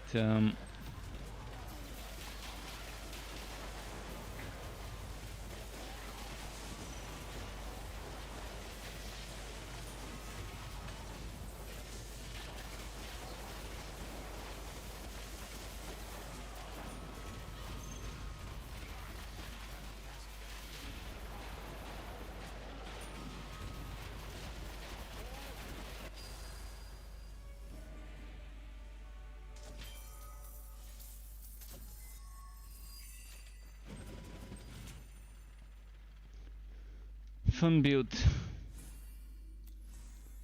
Fun forged setup. I knew it was gonna be decent. I didn't know how much weaker it will be than the old version. It's reasonably weaker than the first Shocknado Vortex before they nerfed shock bolts and stuff like that. And before they nerfed lightning strike, it's still proccing decently the lightning strikes, so pretty fun to run it. Alright, 2 more points to get this extra strikes there. How am I doing with my consumables inventory? Probably need to get rid of some stuff.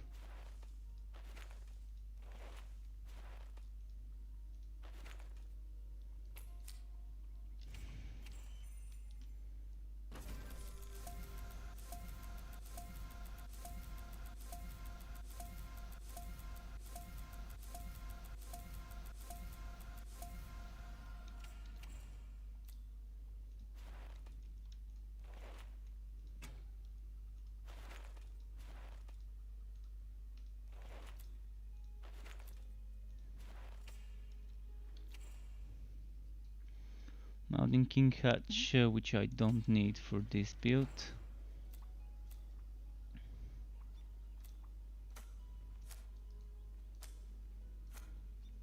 I mean, I do need it, but not really actually. That's chaotic strikes. Never mind. Wait, why am I just realized I messed up. I put a Mounting King Hatch here and I didn't need it. Oh boy, oh boy. I realized my mistake after a couple of hours. I see what I did wrong there.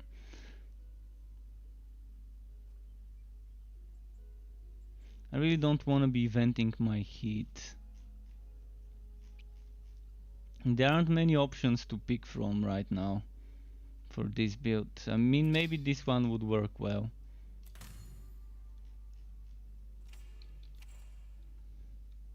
Ooh, look at this bad boy.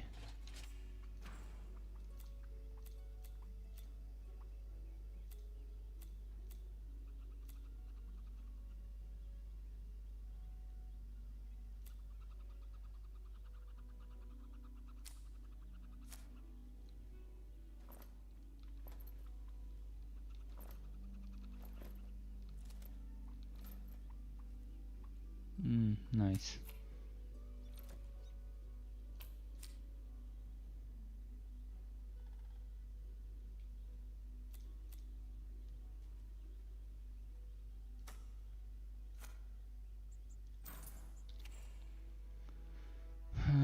This is a little bit too much chance to block, but the crit damage makes me wanna use it.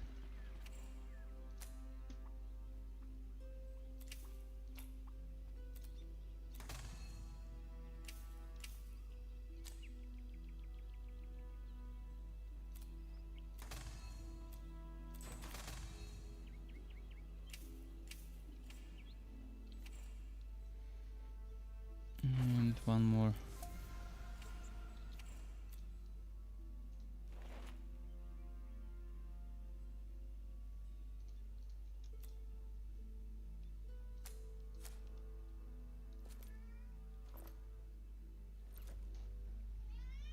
My pet's been meowing a lot. I just hooked him, although he hates being held and hooked. Okay, I'm gonna make some storage I'm gonna make some forged storage to keep some forged items, forged specific items. Which one should I make?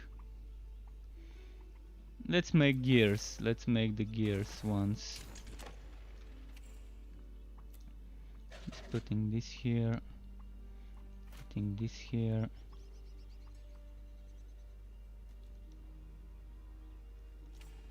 Let's start the next one. Oh, it's a boss run. Boss run. Oh, we got our levels in time for Cronky.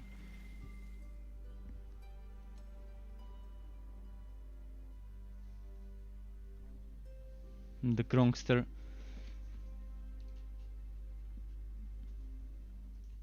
What's the time? 10:17 p.m. and I'm 51 and a half. Okay, not so bad. By half past midnight I can probably really get level 55 and then spend another 1-2 hours off stream getting the other levels.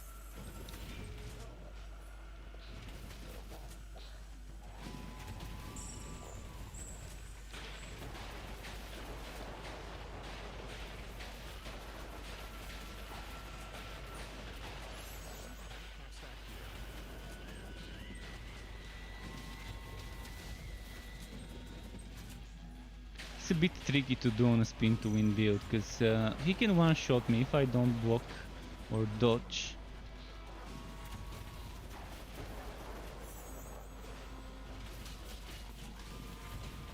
Or maybe he can't one-shot me.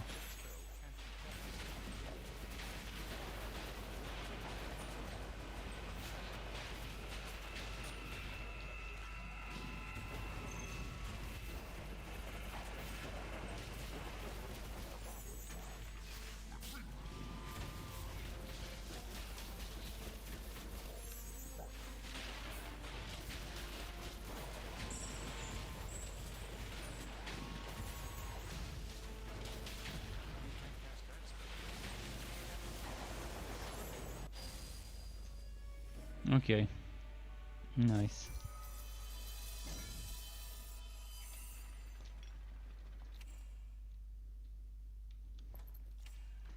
What's my defense? Not terrible, but not great either.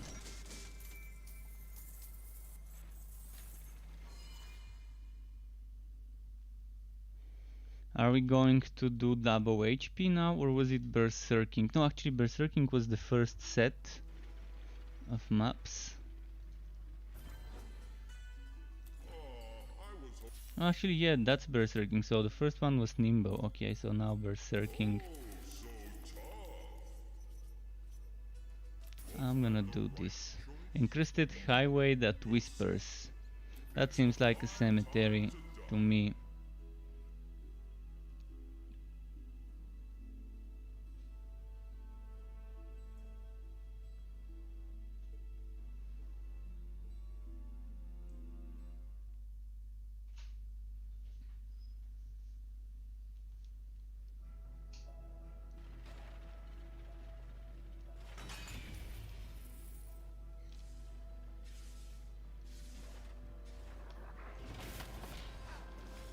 Alright, let's see here. Using this, the R. Oh, look at how many came after me. So many skeletons. Oh, get this, proc monster. Look at the stalactites procking shock bolts. I think it was a good synergy to use for this build. The wide bolts. What was it? Cleaver, cave breaker. Keep forgetting the name. Wide bolts, cave breaker, I think.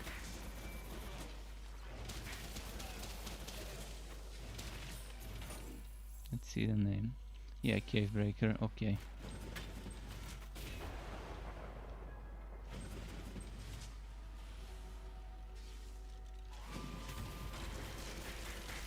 When procs proc other procs, and then it becomes a procception.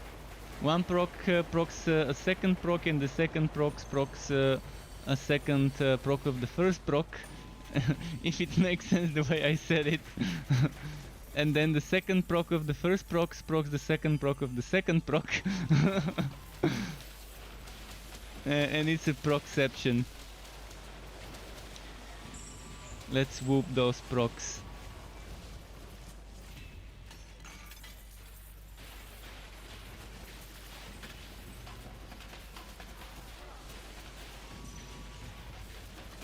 There we go. Well, let's get this one.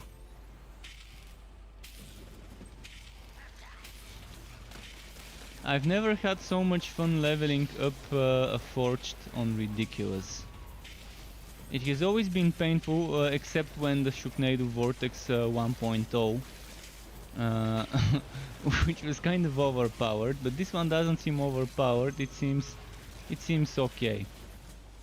I'm pretty sure this is far from a meta build, and it's not gonna be taking you very high in the Fuzier's dungeon, but for regular Ridiculous, just doing some not that difficult things, it seems fine. Can't wait to make the build video tomorrow for it.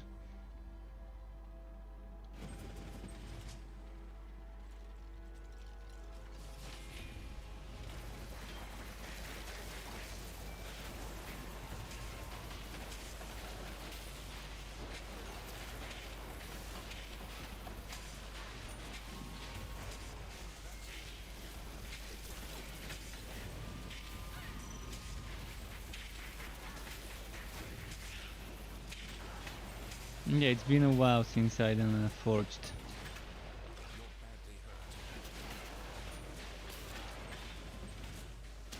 What was my last Forged? The Punch Bot Drain-a-Watt. And before that it was the Smashing Mayhem, the Sword Smash one.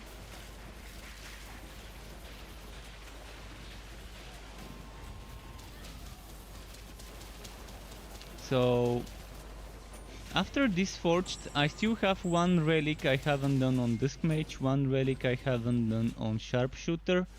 I think 2 relics I need to do on Forged more, and maybe 2 more relics I need to do on Realm Master. I think on Realm Master I need Flaming Destroyer and Cold Heart, and I think on Forged I need Cold Heart and Bane as builds, and then I would have one of each. I would have at least one build for each combo then. So there's what, 6 left?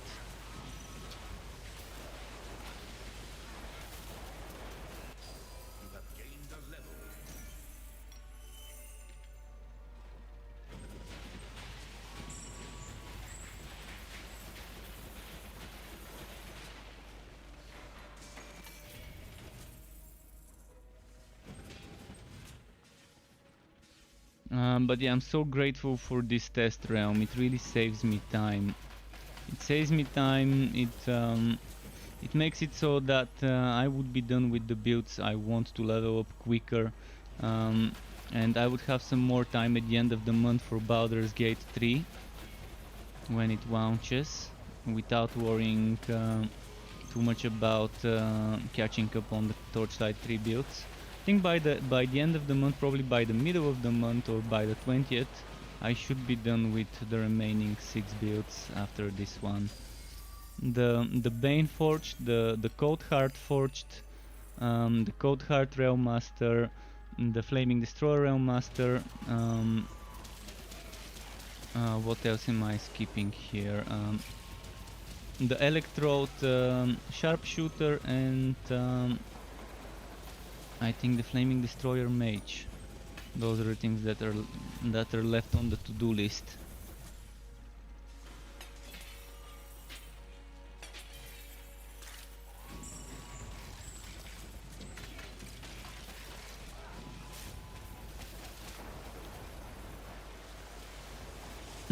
The weirdest build would be the Bane Forged. The Summoner Forged would be the weirdest build ever. If I go for a Summoner one and not not a version that focuses on Venomous Maw and other stuff. One that doesn't focus on summons, but I think I might as well just do it as a summoner, like Bonewalker, Bone Razor, and the Explode bots, and whatever else I could think of as summons. And spiders, of course. It's probably gonna be Miasma based. Because maybe Miasma Spin to Win Summoner. That would be fun. Miasma Spin to Win Summoner, maybe with Poison Dart and that Poison Dart cannon. So with the Spin to Win, with the Spin to Win and Spread of Death, there would be a lot of projectiles. Long ago in the alpha, I had a Shock and Poison Spin to Win build, where I was proccing a lot of the Spread of Death of the Old Bane and those poison projectiles, and I was proccing shock bolts. We didn't have Electrode back then when that build was made, so I could probably try and make something like that, but with summons as well, and keep proccing Spread of Death. And the Spin to Win is perfect for the proccing. I mean, I could go for punches as well. It doesn't have to be Spin to Win, it could be punches. But I think melee would be perfect. And just use the Poison Dart for stacking poison and procs. Stacking poison for the procs, without needing to stack chance to poison in my gear, and just using the chance to poison from the cannon. So I'm probably not gonna be focusing on cannon damage on it, but that's probably gonna be the last build I'm ever gonna do. I'm gonna leave it for dessert, because it's really the weirdest build ever to do a Bane a Bane Forged, and it probably deserves to be the last one, just to wrap things up. I mean, it's not gonna be really the last one, because I'm still gonna make builds repeating the same class and relic combos, but going for different versions. For example, instead of Train going Slammer, instead of Brower going Ranged Barrage, instead of Light going Dark, instead of Precision going Adventure, although with Sharpshooter it's a little bit different, because I always mix things up. The same goes for Mage. We kind of need to mix things up with Mage. You can't make a fully dark build the same way you can't make a fully light build and expect it to work, because you can't get harmonic form without using both skill trees in the Mage. You always can make a build, but without harmonic form, if you're not using a single light or a single dark skill, for example, on the Disc Mage. But that's how they intended it to be played. They intended for us to be switching things up, to be taking at least one skill from the other three to help us build the buff bar. And now the way it works, that you can't get a buff, you can't get a buff for just one side. It's even further. It's even more mandatory now than before when you're playing Disc Mage to be using both skill trees. So before you could still make a dark only build and just ignore the light buff and ignore the extra damage buff from the gauntlets and lose 100% damage, but just go purely dark or just go purely light. You could still do it, only get half of the buffs from Celestial Gauntlets, but now you can't even get half of it. You need to build both of them to get harmonic form up. So it's clearly intended to be played in such a way. You see how often this Wide World's Cavebreaker is proccing. I mean, I'm definitely lagging behind on my damage, but my weapon is level 49, right? No, 50. Level 50 weapon versus level 53 enemy. If I had a level 53 weapon, it would have been a different story.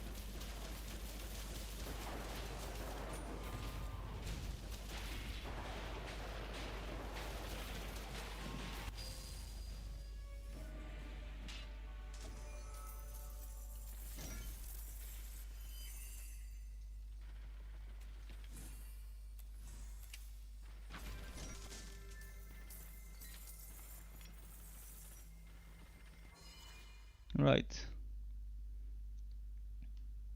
Should I repeat level 52 or 53 before moving on to the next stage? Just to get some XP. In the state of the state of the game week 12, they already wrote. By the way, this post came yesterday. Might as well share it with you as a link. Just a moment. State of the game week 12. Where did it go? I had it open somewhere here. I'm gonna open it and share it with everyone.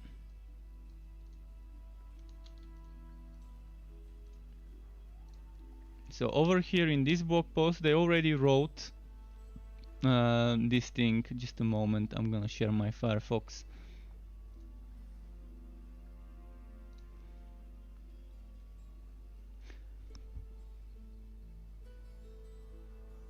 Where is it?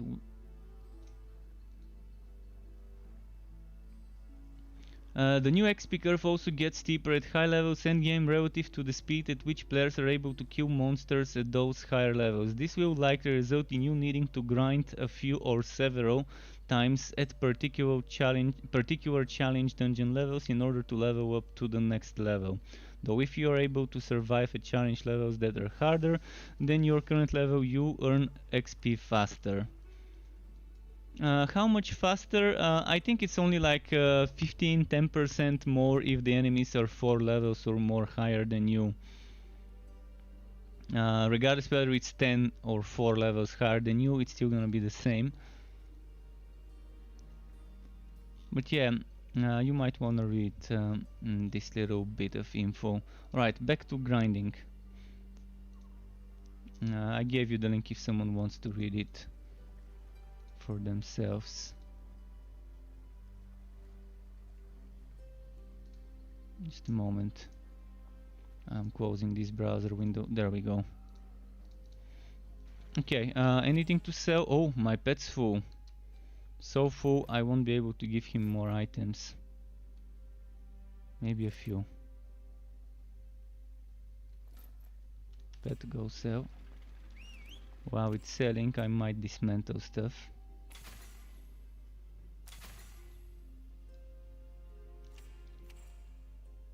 Your pet has returned.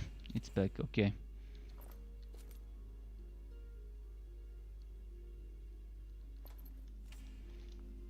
Alright, moving on. Should I repeat the last level? I'm probably gonna repeat it for XP before moving on to the next. In fact, I could as well do this for XP.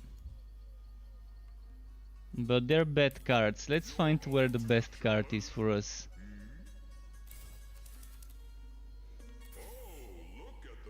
Cemetery of Souls. This seems like the best card to do because it's a cemetery map, so I'm gonna do it.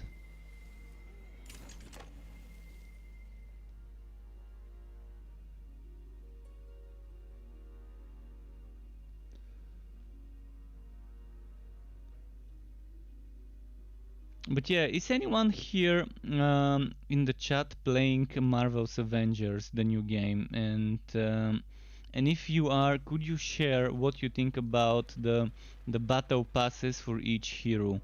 Paying for battle passes for each hero. Whether is it pay to win? Is it just cosmetics? Is it something you can just avoid getting? Oh wow, it's doing a lot of damage because of the level difference. That's why I don't like doing maps so much higher level than me, because the damage scales very badly sometimes from those traps. Not from the enemies themselves, but from the poison traps. The scaling of the damage seems to kind of be compared to... Oh, that was painful. But yeah, I'm wondering what people think about this, someone who's playing the game.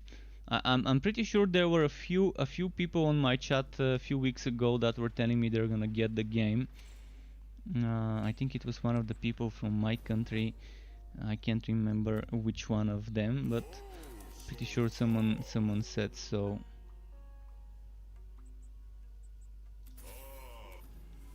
Did not notice that those enemies had acid ant or toxic ant or whatever it's called, the one where they do damage over time fields. And this is terrible counter for melee builds. Terrible counter for melee builds, and it has always been a terrible counter for melee builds ever since the alpha. Back then there was a map modifier called acid pulse, no, toxic pulse. It was called toxic pulse, and I hope I'm right. And when the enemies die, every enemy on the map, not just elites, every enemy would leave a toxic pool when they die for a few seconds in their feet. And this has been super bad disadvantage to melee builds. Just like those elites I killed right now, they leave a toxic field, and since I killed two of them at the same time, before I even could realize what's happening, I was already dead. Before I could even react and dodge. But if you're doing a ranged build, you're not gonna have this problem, because you're not gonna be standing where the enemies are. And yeah, it's not fun when they do it like this. And melee is definitely squishy in this game against certain things. See, right now those enemies I can face tank, no problem, face tanking them. But poison fields, fire fields on the ground that tick damage over time, every second or every half second or whatever, too overpowered. Blazing and all of that. The spiders that shoot blazing hazards, the spiders that shoot poison hazards, the automaton spiders that do the same. And melee characters feel this the hardest, because with a ranged character you can just try and move more, try and be more mobile. But what about a build like this where you need to be right next to the enemies to hit them?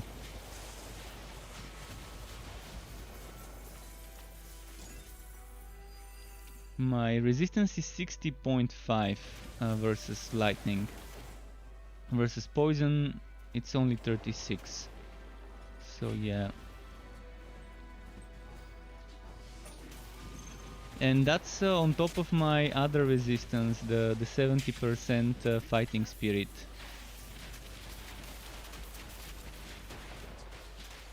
Oh shit, I'm shocked. I can't use my... Okay, I can use it now. My vortex bomb.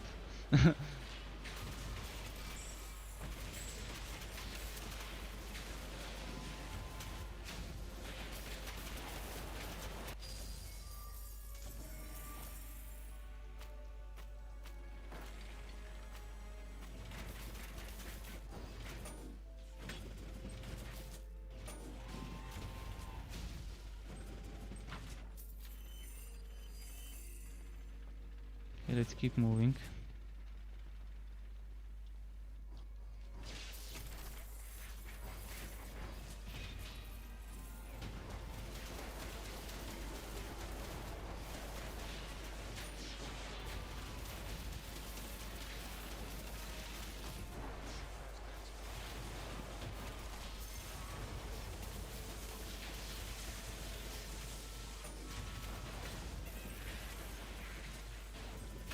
Wait, does this cost heat? It costs heat and it has a cooldown. Interesting.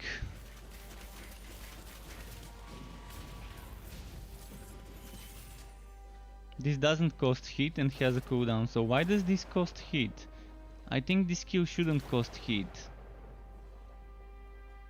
If it has a 20-second cooldown by default, 18 with the 10% reduction. It should be the same as Sonic Pulse. If Sonic Pulse doesn't have a cooldown, Power Projection shouldn't have one either. Not cooldown, I mean heat cost. If Sonic Pulse doesn't have a heat cost, I don't think Power Projection needs one. In fact, Power Projection has much longer cooldown than Sonic Pulse, so it makes more sense for it to not cost heat.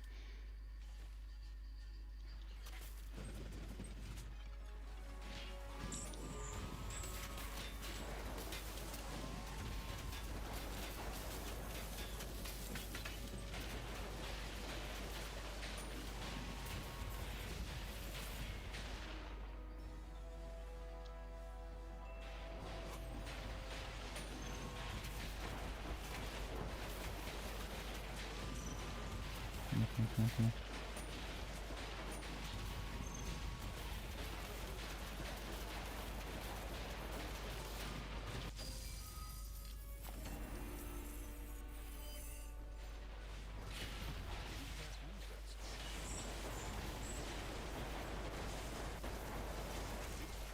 By the way, they've made elites and champions give you more XP. So right now leveling up on ridiculous might be faster.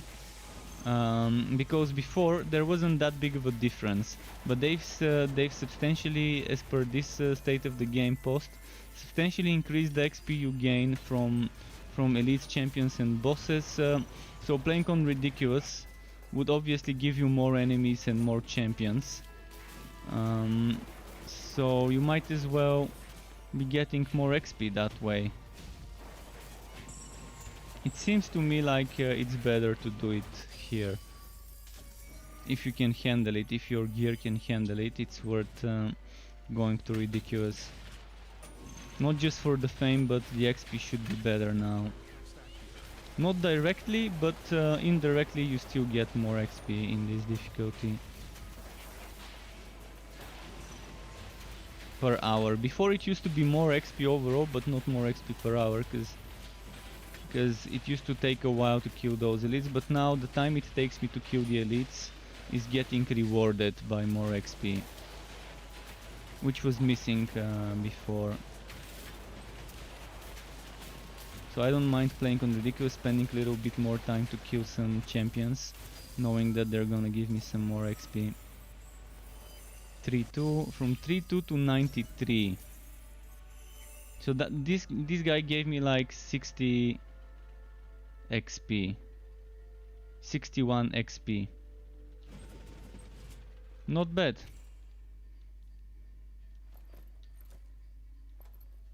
For a single kill.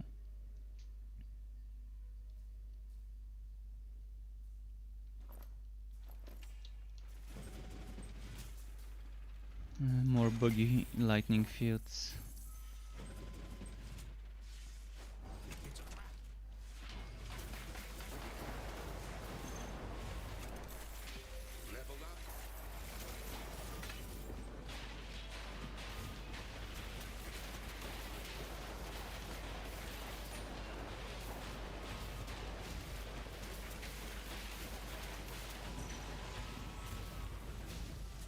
Wow.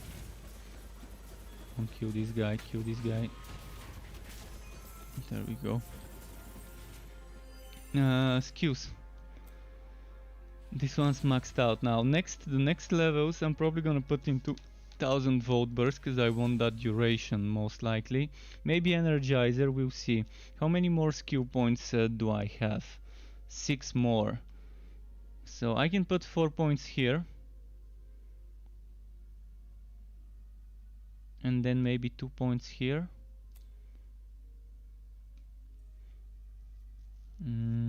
Heat dissipation is not bad, but I'd rather build heat quicker to use vortex bomb quicker.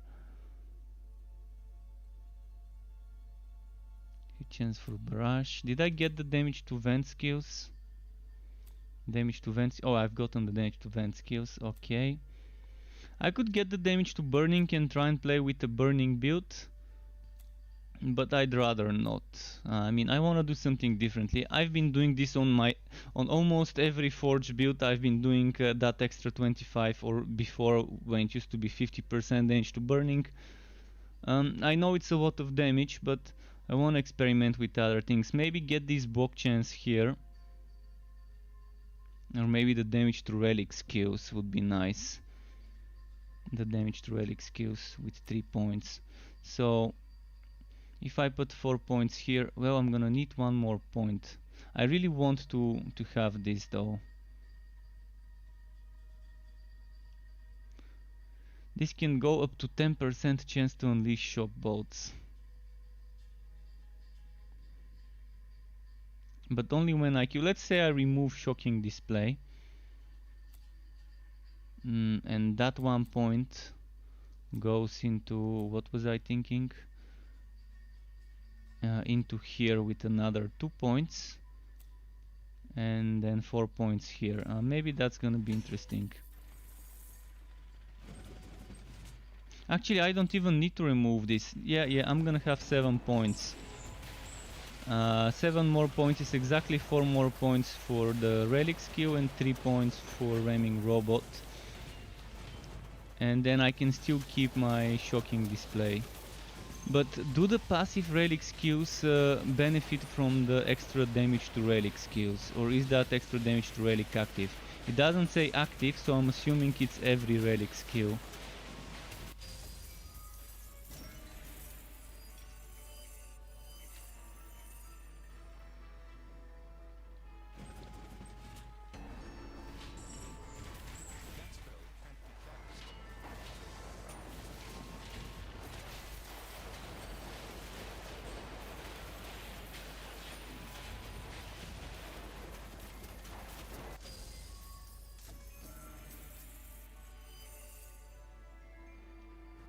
Let's see over here.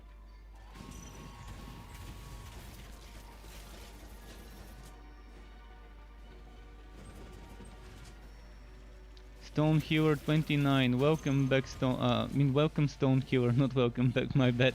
Welcome to you, nice to see you in my channel.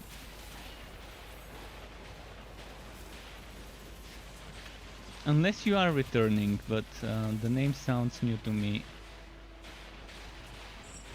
But also familiar. Maybe my memory is just lying to me.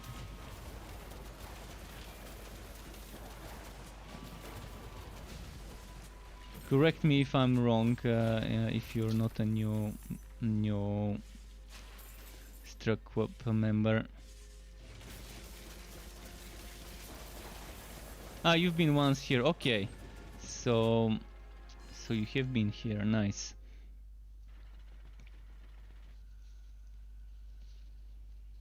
Are you playing Torchlight 3? Or just interested in the game and wondering if it's worth your time and money?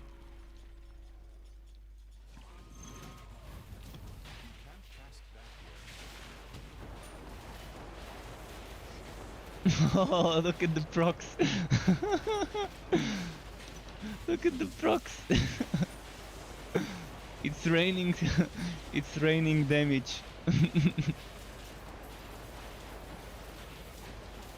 Not as much damage on the NPC, but look at the mobbing capabilities of this.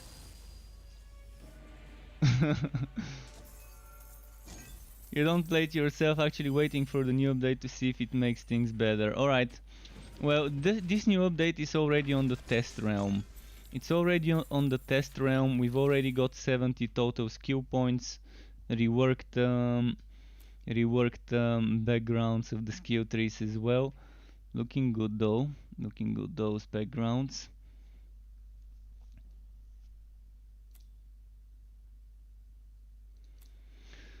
And yeah, we've got some new things. There's still a lot of things that are broken. I'm not sugarcoating things. There are things that are still broken and need fixing. I just reported a bug today. Or was it actually it was today, I think, when I reported this bug. It's actually it's 3 bugs in one ticket that I reported with skills that have charges, such as Ghost Visage, Light Spear, Revolt. Life support systems repaired. Stone Healer, thank you for the Prime sub on Twitch. Thank you very much. Right in the feels is where it struck. Really appreciate it, and welcome to you to the Struck subscribers club. Dim Scrap Heap or Glen of Spirits? Quoked or double HP? I'm wondering which one would be a cemetery. Let's hope this one is a cemetery map. Sporting the new emote. It's actually not really new, but to you it is. Yeah. And that reminds me, I keep forgetting to make a video for YouTube, for my YouTube emotes, because I don't think they're gonna be enabled until I upload a video promoting them, my YouTube memberships. keep forgetting, but I haven't had time. I'm busy making other videos or streaming. I will make it though. I will make it soon. By the way, it's September. It's September in Twitch, on Twitch. To those of you who may not know, I think subscriptions on Twitch are discounted, but the streamers do get their regular share from those. I'm not really familiar how it is. I just received an email at the beginning of the month from Twitch about it. I just forgot until now. I just remembered about this. Crit chance versus bleeding, but I don't have bleeding. This is gonna give me just a little bit more damage, but I'd rather keep the freezing one. Do I want to lose the fire damage and get more defense? Debatable, but let's not.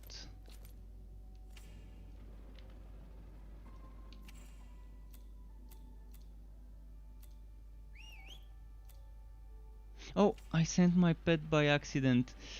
Bad move on my end, sending my pet like that. There's gonna be invisible enemies in this map.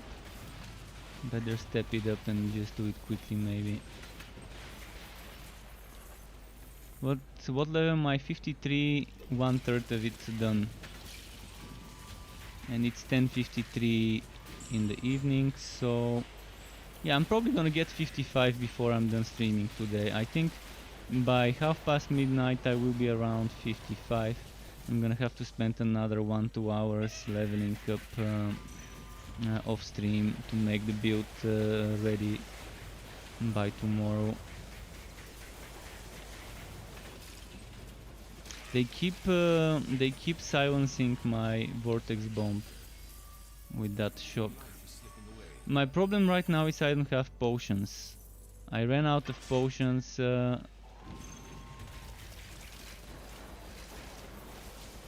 So I'm not sure if I can even complete this map without having any.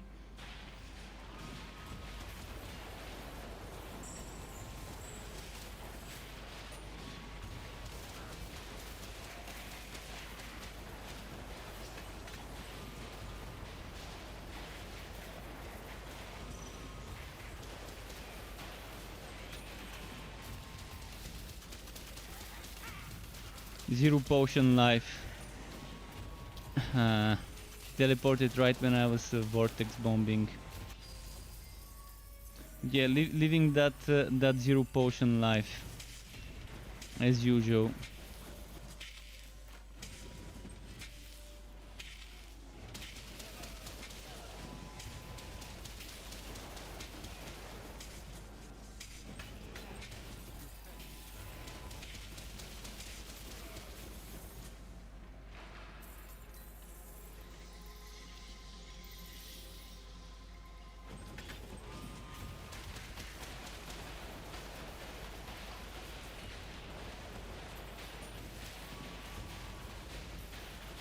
Oh, those procs.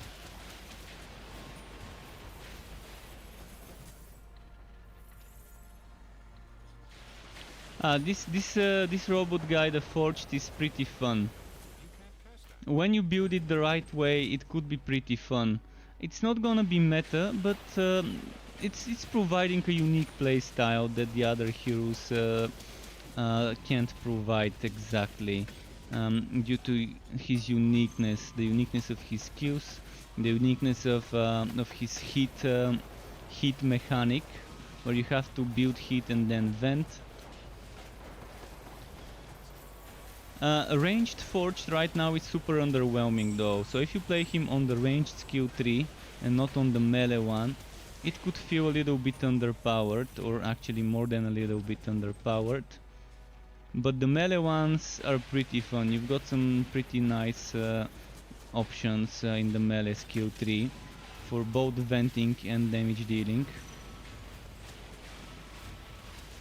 This is probably my favorite combination, using Cyclone Mode, the spin to win skill, and using Vent Vortex Bomb, which is my favorite venting skill. Just such a nice synergy between those two.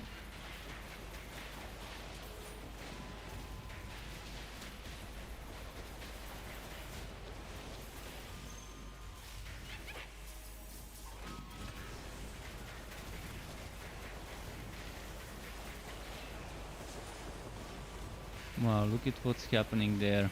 You see how the enemies that are far away from me are taking damage without me being there.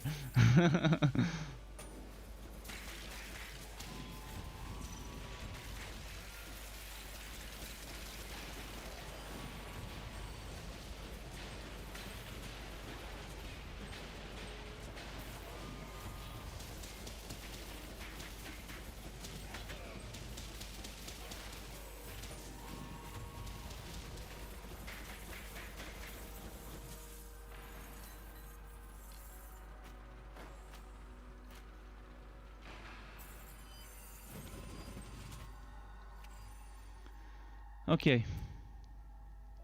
How many potions? I've got 4 potions.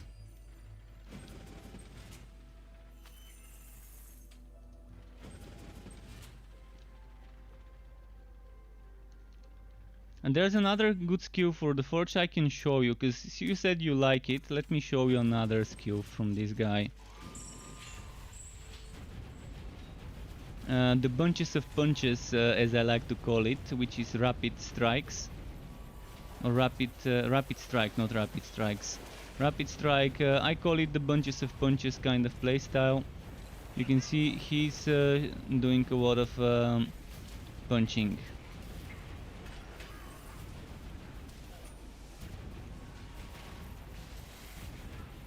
But yeah, I like playing it with Cyclone mode. Let me switch this again.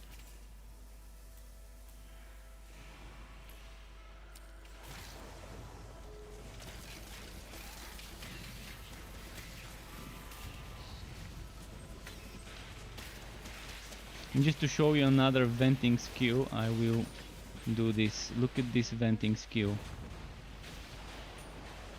This venting skill, fracking strike, is pretty fun as well.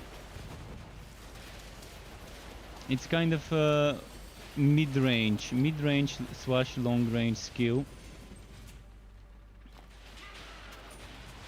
And it can be used to vent instead of Vortex Bomb.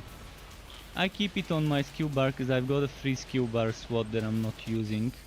And there's only 2 options what to put here. Either Vortex Vent Fracking Strike or Rapid Strike. I can put Coal Launch as well, but I don't think it's gonna work well with my setup. So I think Fracking Strike is good in case I need a little bit more range to finish off an enemy that's on low HP.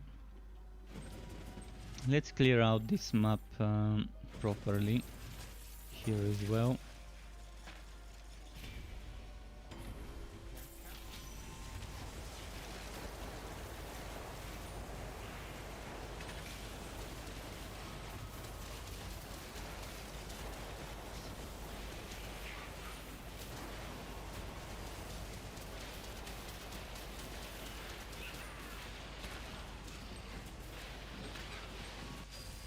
There we go. Oh, see, I can reach the other part I've missed of the level.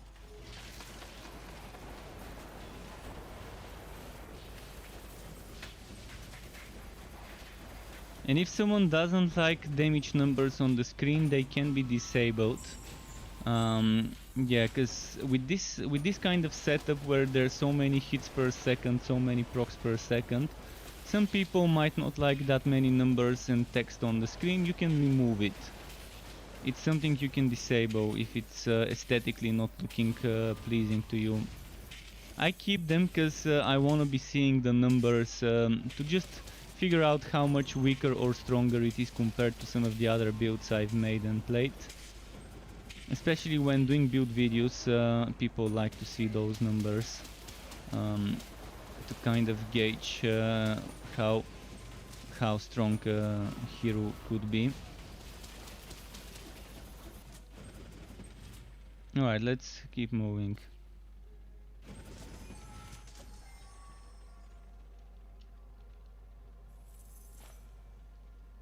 parts of the map left.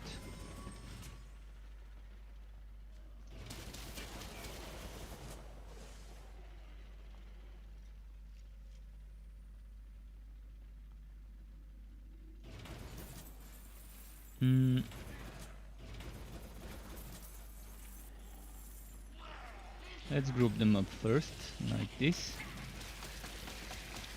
Buff up.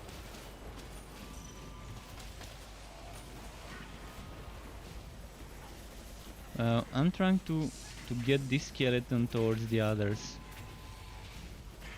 Okay, he's dead. I'm gonna save my energy for the big boss of the map.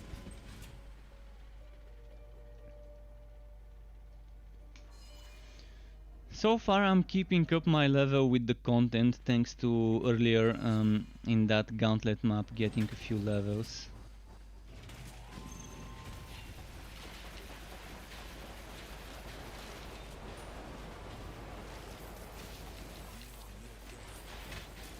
Wait, I can't use, never mind. It wasn't letting me use my potion and I was wondering what's happening there and why.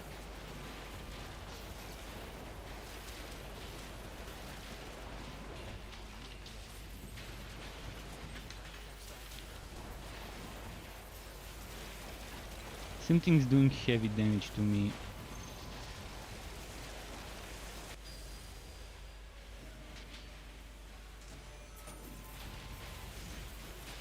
What's this thing? It's dying slower than the boss.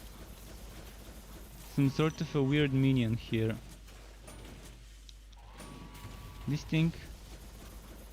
Oh, I probably can't hit it. It's underground and only my pet can hit it. You see this? It's like a pet minion. A pet minion of the enemy. Is this a bug or was this really supposed to happen? Like a pet cat or whatever? And it keeps fighting. Even though it lost its HP, it keeps fighting. I think this might be a bug.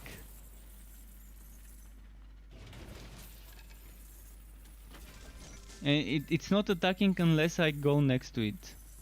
Look at that.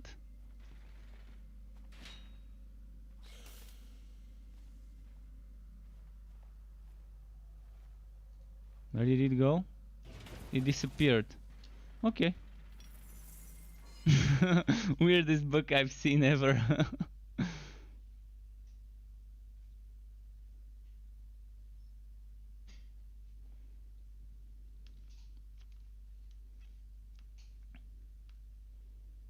Right.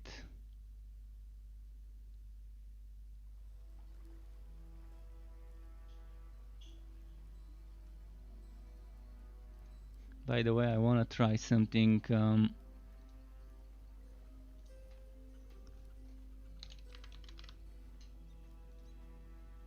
Just a moment, I wanna check something.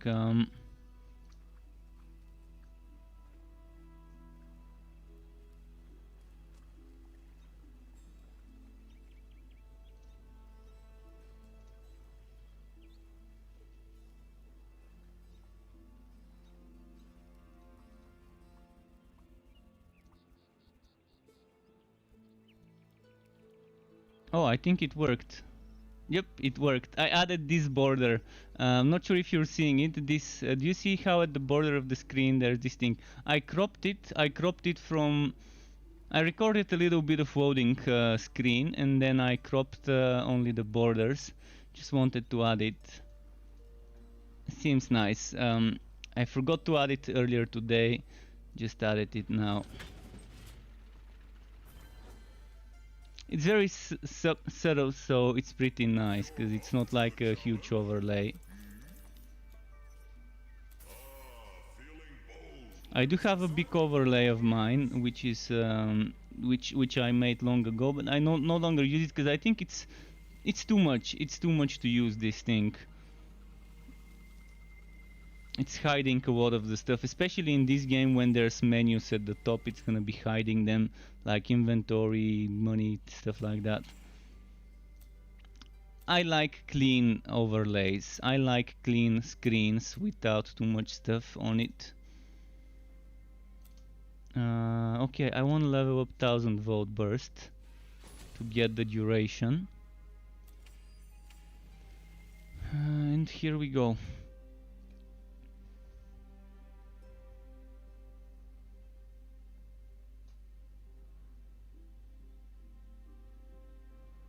But yeah, let me know if this border is too much and if it's annoying you, or if it looks weird. Let me know. I wouldn't mind removing it.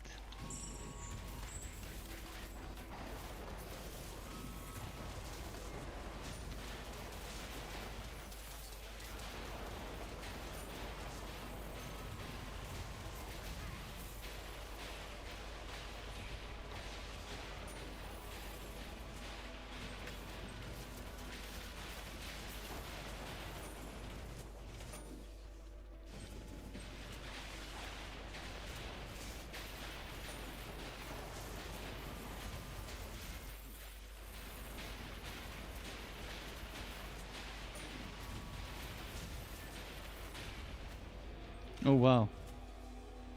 Almost died there.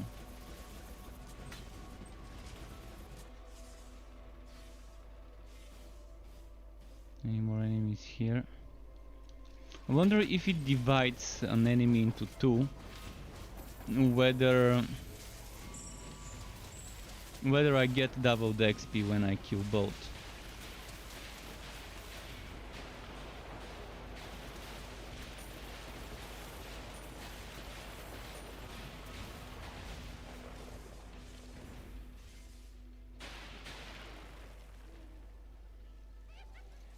I'm gonna get them to spawn first, and then kill them at once.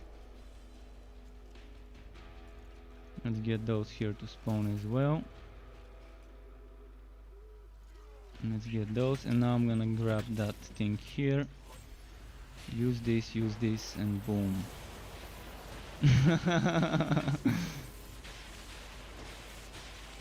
While this is ongoing, I wanna kill as many as I can.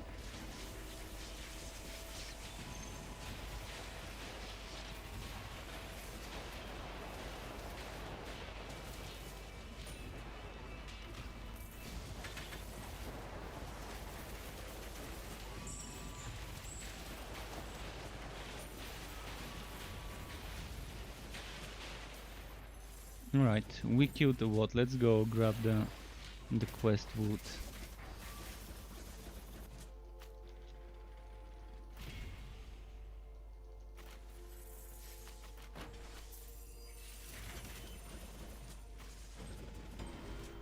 Oh, I could have gotten more for the combo. Oh, look at that, there's some more here I've missed.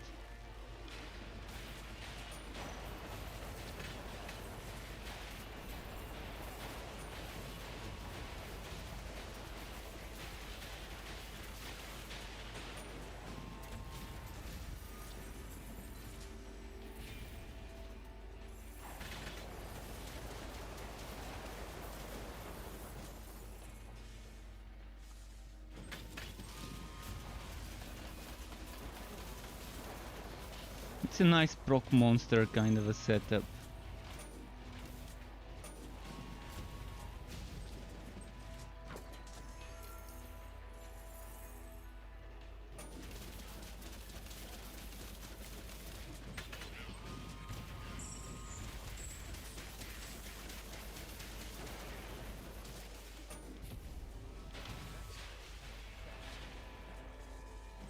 Right, while the buff is going, let's get some more enemies.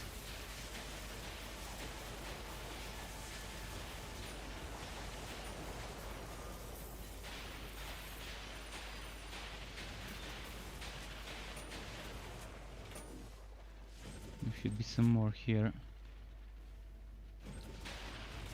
And the buff is gone. But soon we're getting another.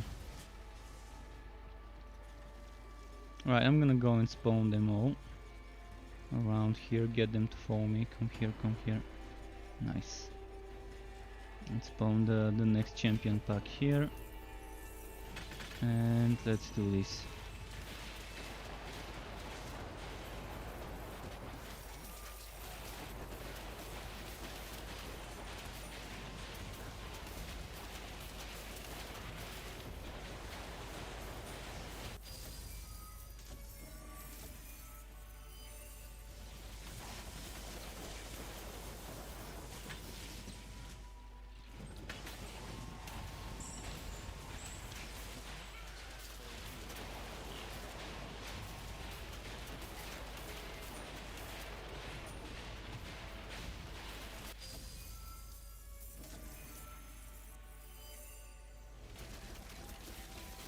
Right, before I grab... never mind. I was gonna say before I grab the shrine I wanna kill those, but I'm gonna do something. Try and get as many to spawn with this movement speed as I can before it runs out, and then group them up. Okay, the movement speed's over. Time to kill now.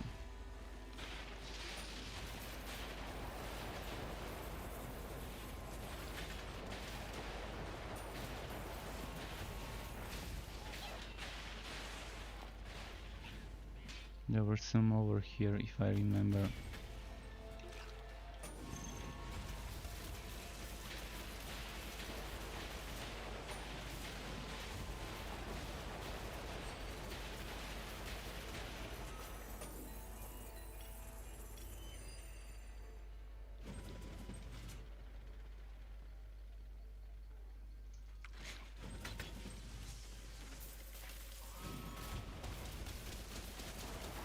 Gwent, well, I can serve you. I could say so, yeah. Those whitenings are a little bit too much. A little bit too much. But I can disable them. I mean, if I could disable those, I would. If I could disable some of the effects that are clustering this up. The only thing I could disable is the numbers on the screen. For now I'm keeping them just while leveling up to see how it compares to the others. Which old effects? Someone said that the old effects. Which old effects are you referring to?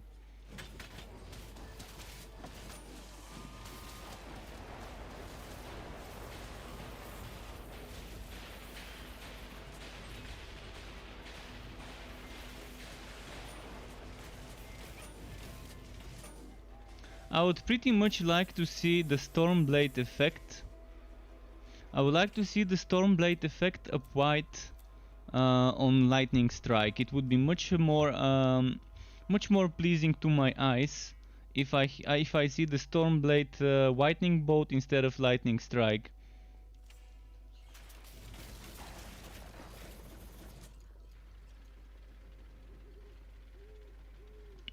The old effects for the aura. Do you mean this effect here around me?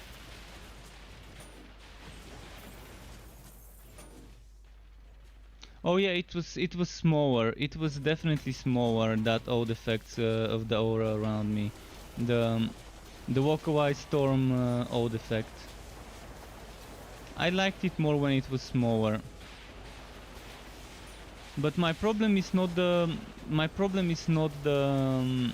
the aura. My problem is those whitening strikes. I wish they used the animation of Stormblade. It would be so much better.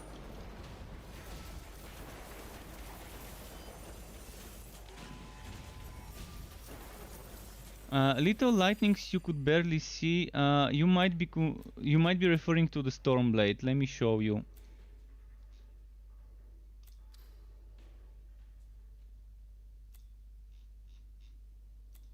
I wish I could get those. So I'm gonna show you with Stormblade, so you can see which effect I would like to see.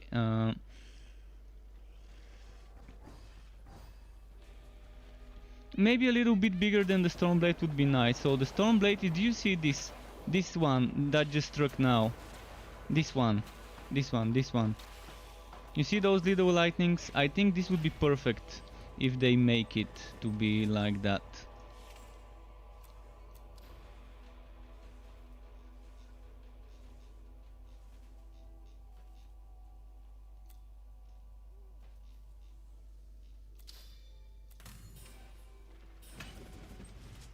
It would be perfect if they give us this animation for Thunderstrike.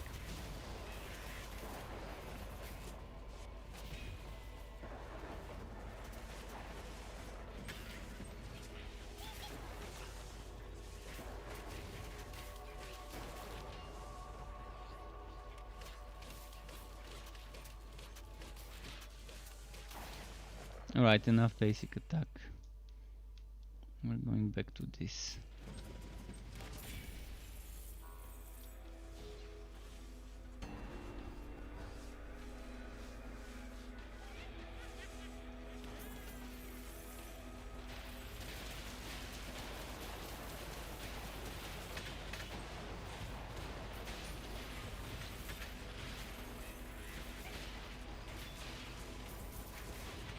Which numbers are way too high?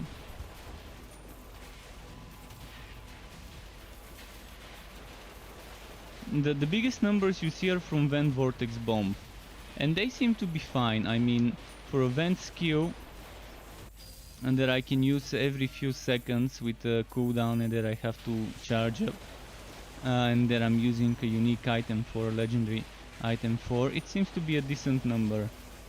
I mean, on my other heroes at this point I was already doing over 1,000 damage hits.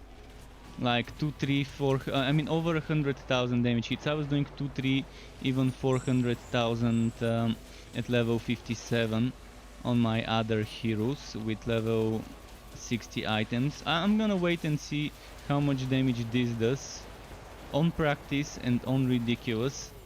Fuck. Those numbers are high. The damage numbers of the damage I take, those are definitely high though. For a melee skill, for a melee build that's stacking 70% damage reduction and that's stacking some damage reduction from resistances, from the defense, it's too squishy. It's still too squishy. I definitely agree. I've got a level 46, 51, 46, 46, 46, 50 armor, and that was a level 55 map, I think. So yeah, my defense is not up to speed.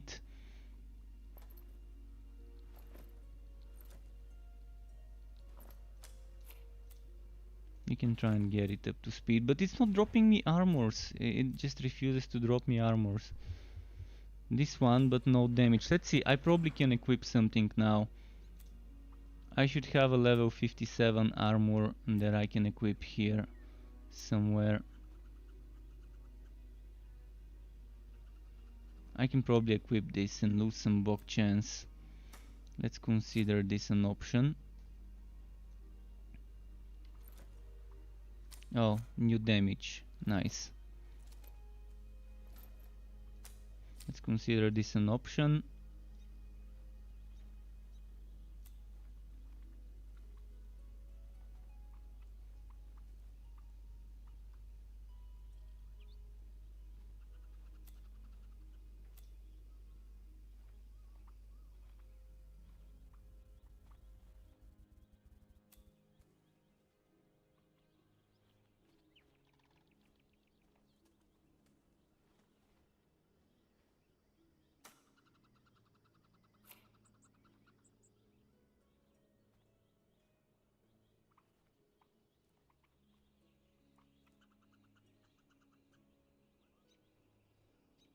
Cooldown for Vortex Bomb. Okay.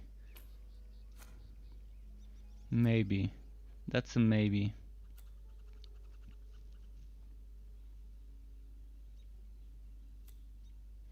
Nothing else I can wear that's worth it. Oh. Oh. Oh.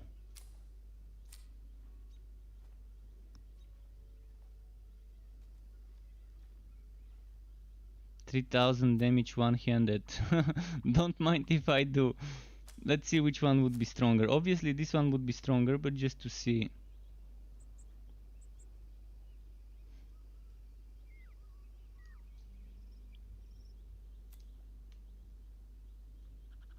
$3,600,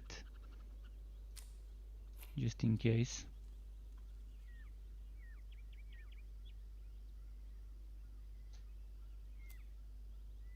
Yeah, I can't get better armor, but at least more damage. I can get more damage. 3,400. I can lose some damage from my armor, but get some defense here.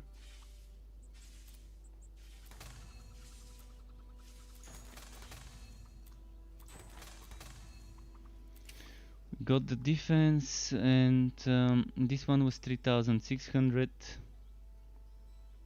This one was 1,100, but if I add damage,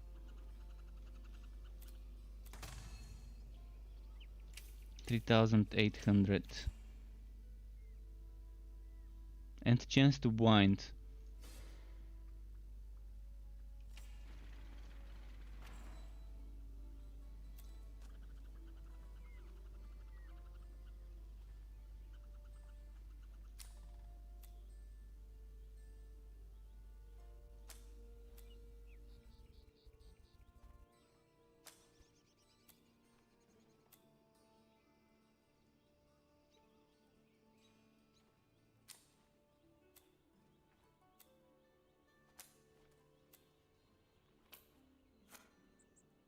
So we've got some options to pick.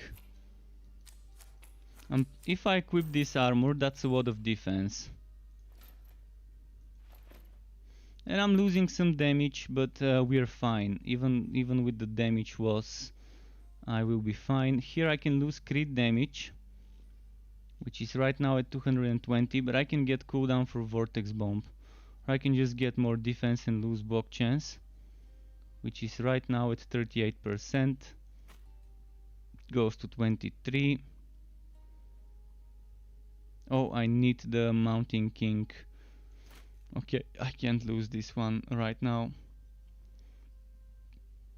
Well, let's go like that.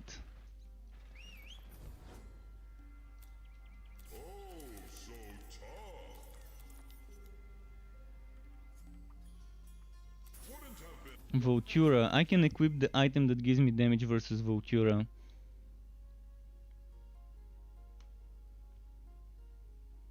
But the cannon in this build is useless. Melee builds don't get the crit from the cannon, and melee builds don't get the damage from the cannon, and melee builds don't need the damage or the crit from the cannon. So the only thing that I'm getting from this cannon is the relic energy generation, and I think that's it. The additional bolts on shock are only for the cannon. So only the relic energy generation from this cannon is what I'm getting. But I'm fine with that. I'm fine with that. Even if it was a level 1 cannon, I would still be using it, because on this build I don't care what level my cannon is. As long as it's an unstable war arm, I'm good. Because I just need the ability, the Vortex Bomb ability. But yeah, ranged is pretty weak. And I didn't know that ranged is bugged in such a way that it's not getting the bonuses from armor. Because it should be. Last I checked it was. Last I checked my ranged cannons, ranged builds were getting the crit chance and crit damage from the armor. Let me check it quickly. It should say plus minus. It should say plus minus the crit chance of this. See, my cannon gets plus 15% extra crit chance.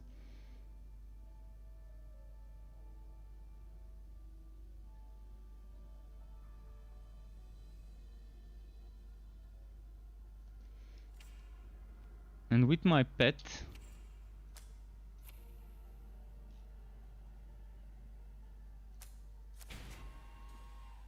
it should be 30, but But it used to say it before plus minus and give you the number. Yeah, the pet aura is 15. But my cannon is also 15. So it's probably I need a second cannon to test it. I need a new cannon to test it. Cause it's only it used to only show you how much more you've got on top of your armor. That's how they used to show it to you. They used to show it the way, like they used to show you, for example, you've got X crit chance without the cannon from armor, and then the cannon is giving you on top of that. And before that, it used to give you the total number, which I preferred. I preferred seeing the total number, not just telling me the stats on the cannon, but giving me the total crit damage and the total crit chance.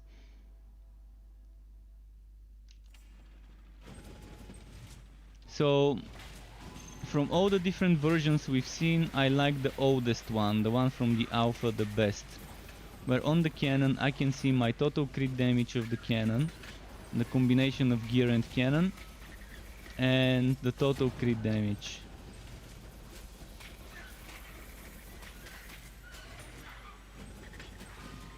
Okay, I'm gonna do one more thing on this map. I'm gonna equip this damage to Vultura.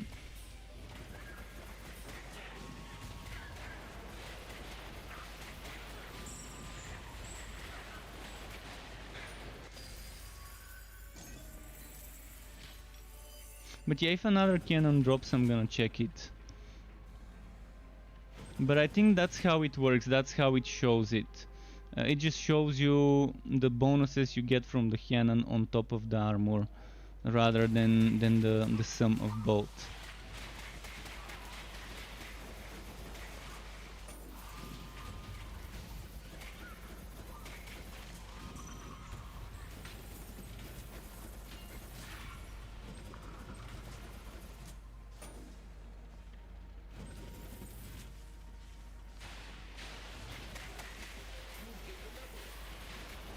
And as I predicted, we are getting 55 before the end of the stream. Probably I can even push it to 56, but I'm gonna have to spend some time leveling off stream to get 57 to be able to wear level 60 items.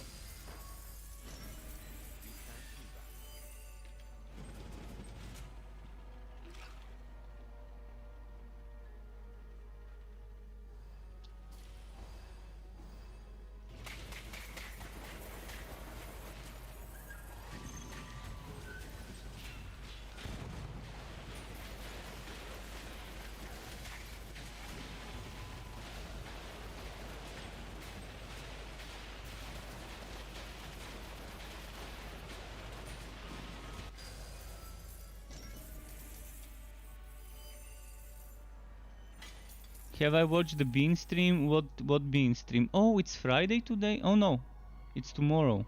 Oh no, it is Friday. I didn't watch it. I didn't even know it was Friday, honestly. I was just too busy doing my own stuff. Was there anything special in the Bean stream?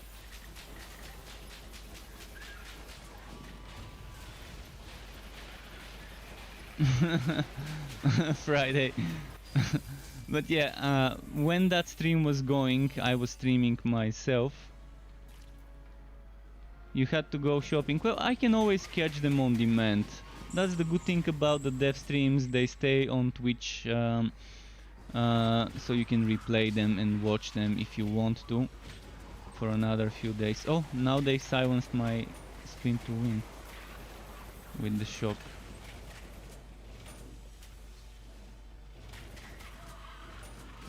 She was probably showing off those things on the PTR, most likely.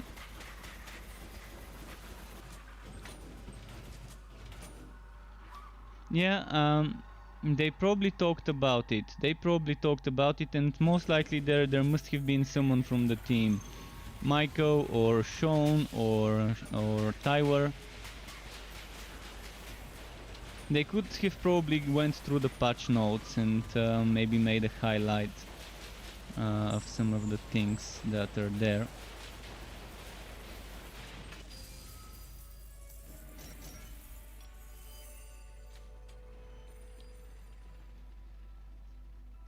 We'll see. You heard some voices? Voices where?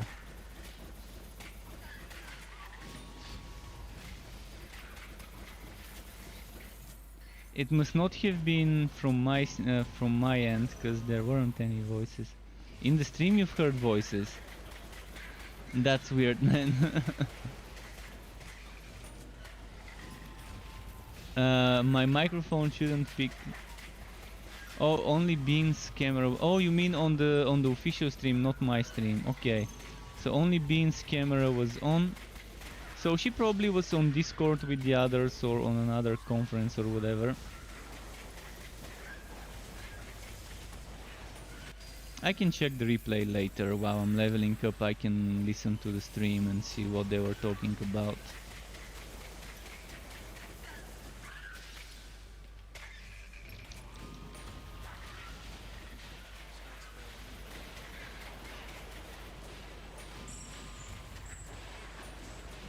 I do know most of the voices of the team, the ones that I've seen on stream before and the ones that I've heard in Discord. I can recognize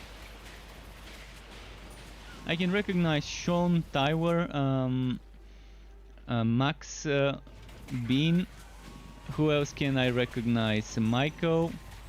I've heard McLean on a stream before, and I've heard Ivy on a stream before, and I can recognize Ario, which is Godfly, Lady Godfly on the stream.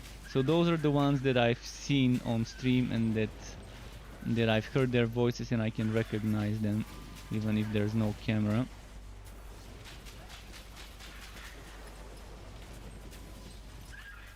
Oh no, actually not Ivy. Instead of I didn't mean Ivy, I meant Jen. I've never heard Ivy. But there was one stream where there was McLean and Jen that were on stream. So that's not many, but still a decent number of people that we've seen on streams talking about the game. I never heard of them. Well, McLean is from the art team, and apparently his latest work is the new skill screens. The new backgrounds for the skill trees. This one. Things like this background here. The background of the quest skills and the background for the relic skills. And that's supposedly what McLean has done recently. And Jen, I think she's also an artist. Not sure what she does. Is it 3D? Is it 2D? They're on Discord. And they've been on some streams. At least one stream that I know of.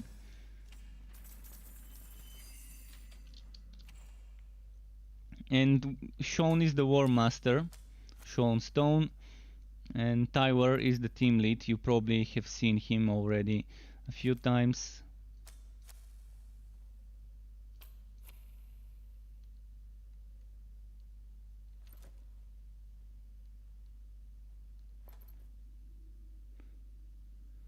I'm wondering if I should keep this. This is pretty nice for when leveling up a cannon build, if I decide to do a cannon build.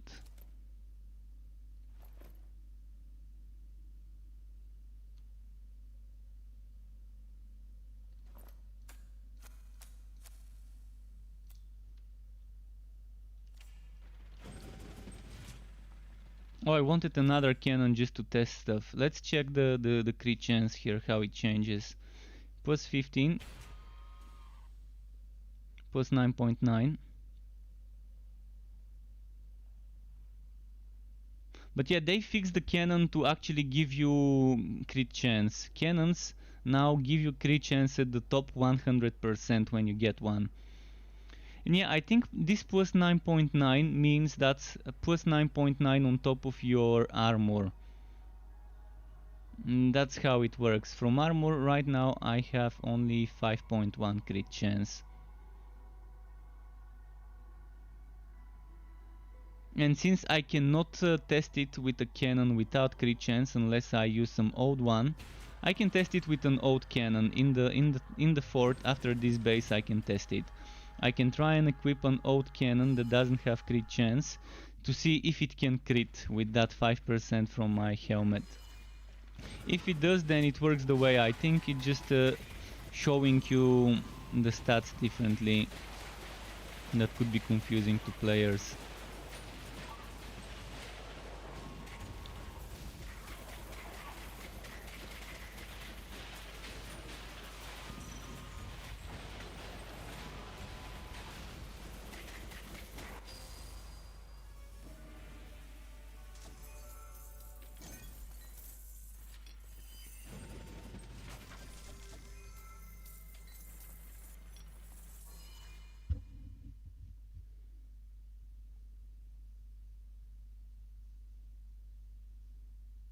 Right, let me test this for you, for the cannon, so I can confirm whether it works the way I think or not.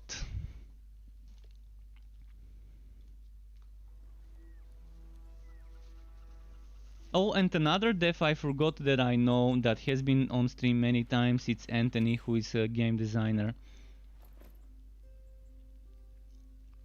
For example, something I'm pretty sure he designed was the new relic skills. The new relic subclass. So let me find a cannon. Any cannon. Don't tell me I don't have a single cannon here somewhere. Okay. There we go. A cannon without crit chance. I'm gonna test it. How can I crit with a cannon without crit chance? With, for example, vent call launch. Just let's vent. I just crit. I crit, and over here on my cannon you're seeing no crit damage, but I do no crit chance, but I do have this 5.1 crit chance here. But that might not have been the cannon critting, it might have been a proc. No, it's the cannon.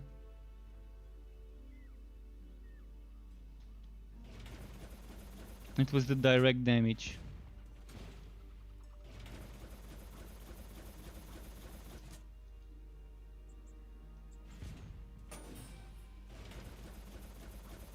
That was the wide wall cave breaker critting. It's the cannon, because the poison number is the cannon. Okay, I could confirm it. It's a little bit confusing, but it does give you the crit chance and crit damage from armor.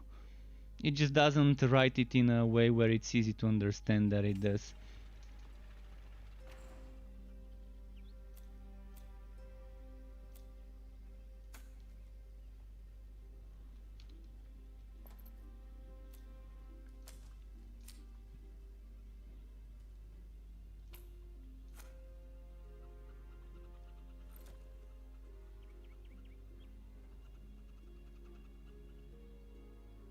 Alright, let's do the next map.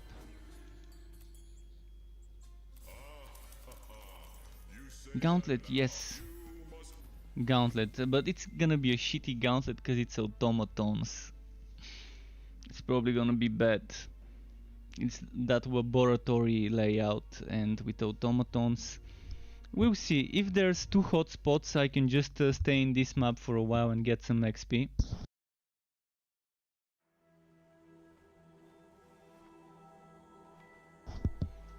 Rapacious hole. But surely I will need some time off stream to get 57. So I've got like what, 40-50 minutes or so more on stream.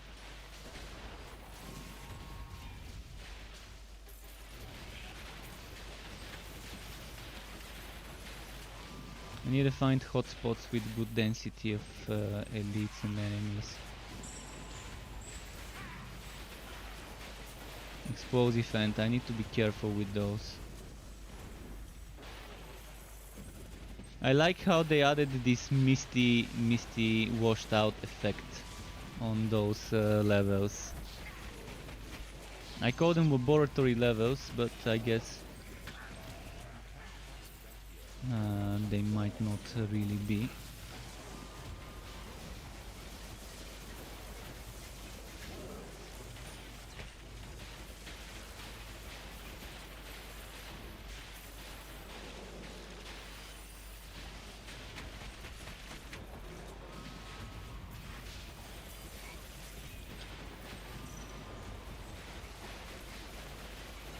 But yeah, this build's so fun to level up, even on ridiculous, it's decent. I love the damage numbers I'm seeing. Better than I expected. I expected it to get nerfed much more than it did. Expected this to be super nerfed, but it isn't, and I'm happy that it isn't super nerfed. And I'm happy that it's proccing the lightning strikes decently often.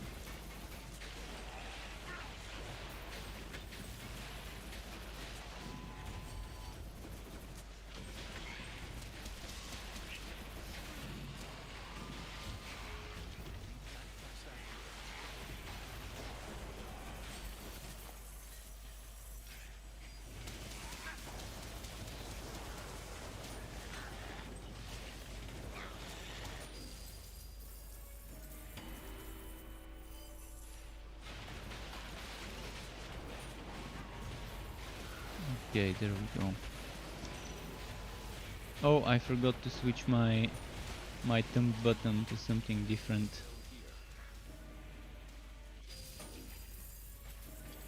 Just a moment. Just wanna have this ranged vent in case I need it for sniping purposes. Although it's not gonna be that much of a snipe with it, but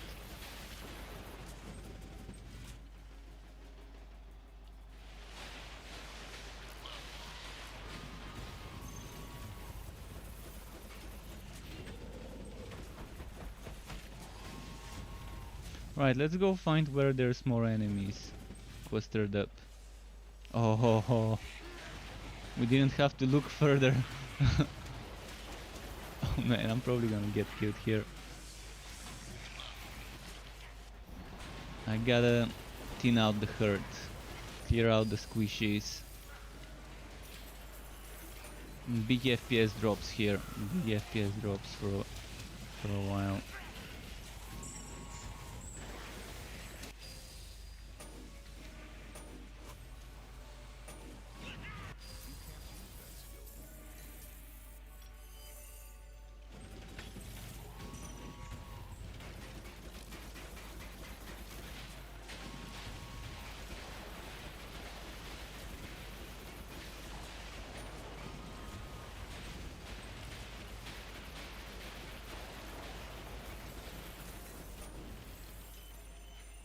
Okay, moving on.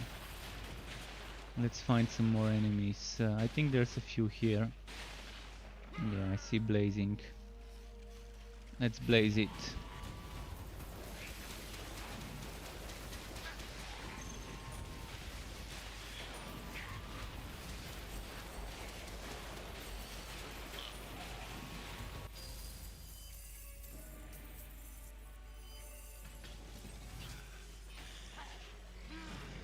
Alright, there's some more here. I'm gonna go on the other way just to see how many. Oh, nice. But yeah, I like that they've added more XP to elites.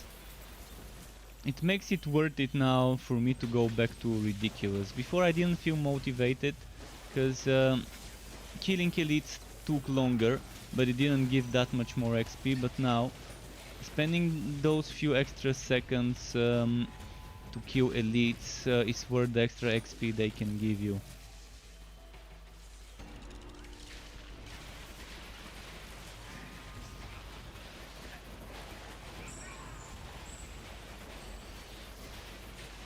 And there's a lot more elites on ridiculous versus practice, for example.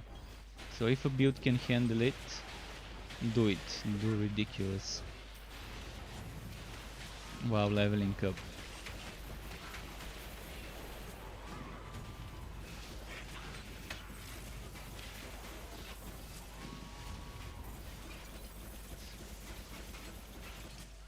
Right, let's go back to the previous room. There's gotta be some spawns there now.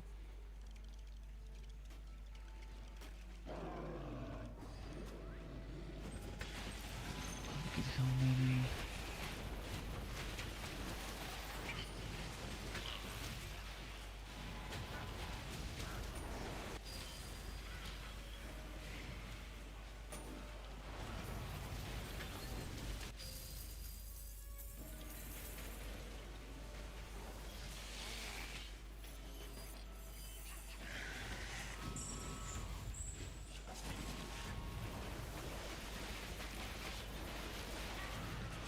Come on, come on.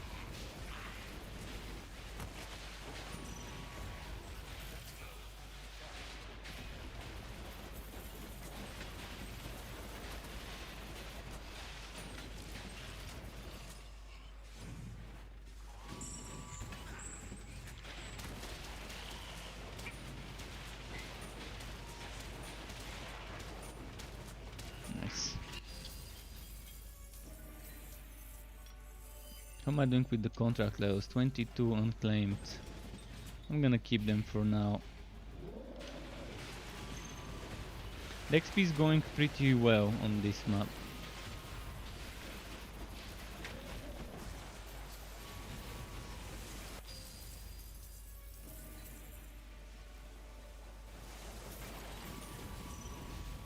I wish I could teleport with this guy the same way I could from this mage and sharpshooter.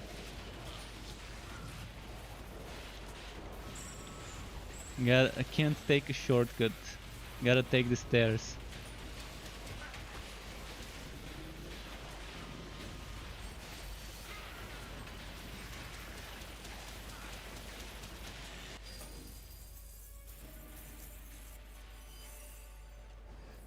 Cleared out a lot of elites here. I wanna see what's out there. Oh, more. Right on time, right on time.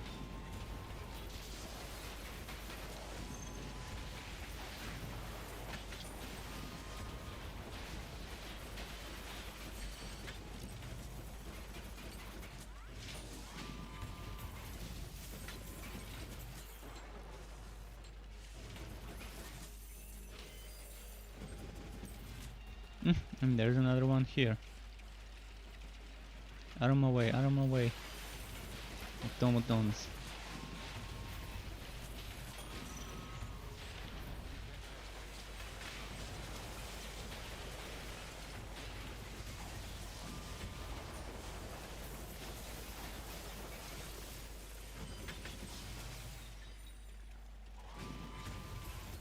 I'm gonna hit that level 56 here and then be done with this map.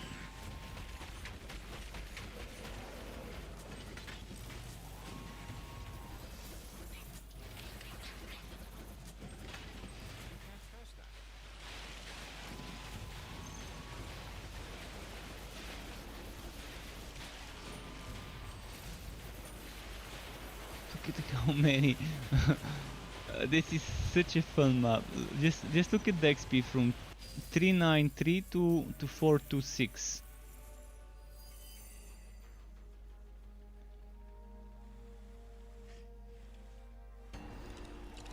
So that's like what 30 something XP from that one enemy. And when you look at the sheer amount of purple and yellow enemies that are spawning, no wonder the XP is this good here.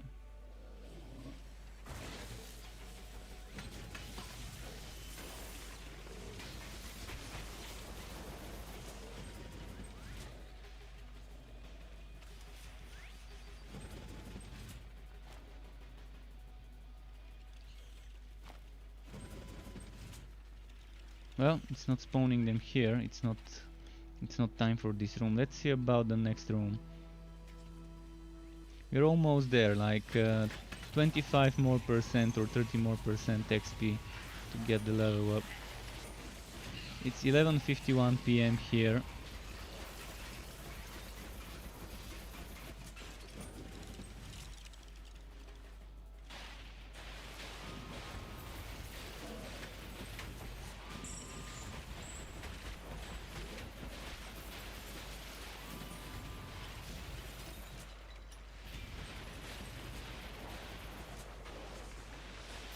Greeny green. Love the greeny greens.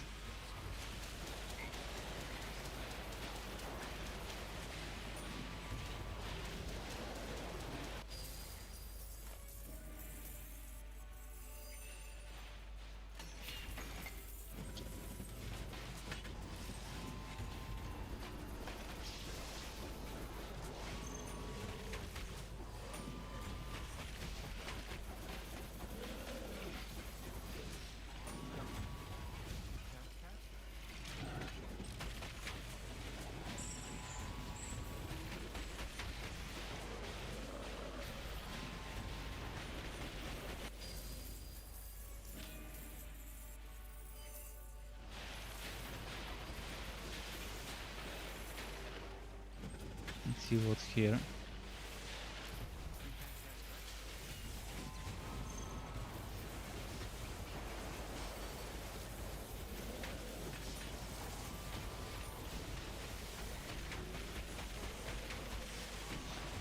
Gauntlet maps, you've probably already realized it if you've seen me level up multiple heroes. You've probably realized Gauntlet maps are my favorite when leveling up. It just saves you so much time from not having to go through loading screens from this map and the next one. I mean, when you're switching maps, there's at least two loading screens, two loading screens, one to go to the fort and one to open the next map and load into it. And if you stay in a Gauntlet map for 1-2 levels, rather than running 4, 5, 6 maps to get the same XP, you're saving yourself some time from those loading screens. And those maps are just so good because you're just moving a few meters and there's already enemies to kill. If the spawners are on your side. Sometimes the spawners throw you.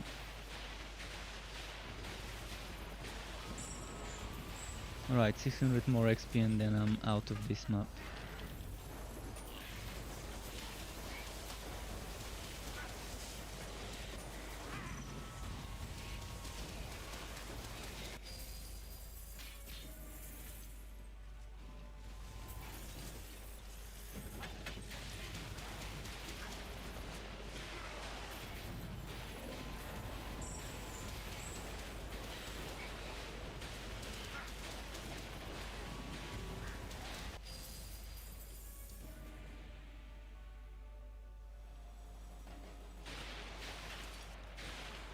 Should have saved my ramming robot.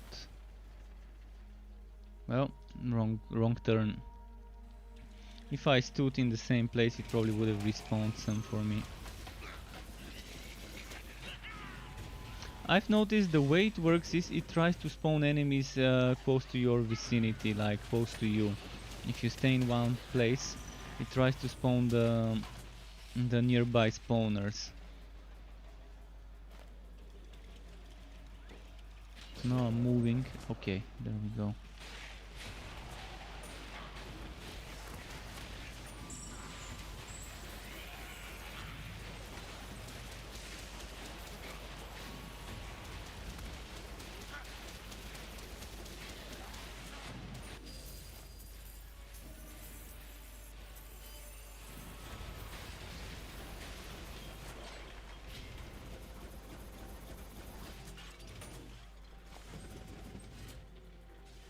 What's here?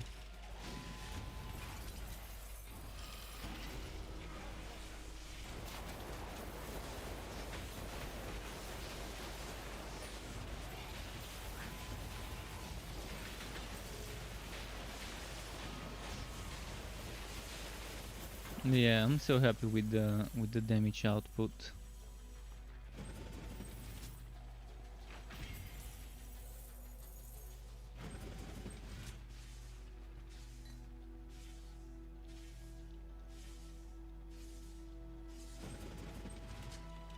Those are already respawned here, nice. Are there any elites there? I think if I stay here it's gonna respawn them soon.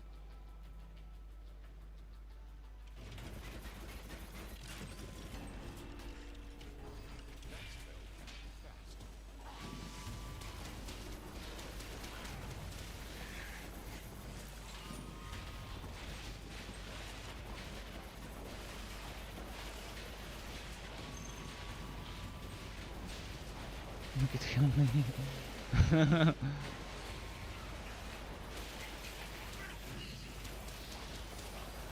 Almost got the level. I hit 56 and then let's see what the next map would bring.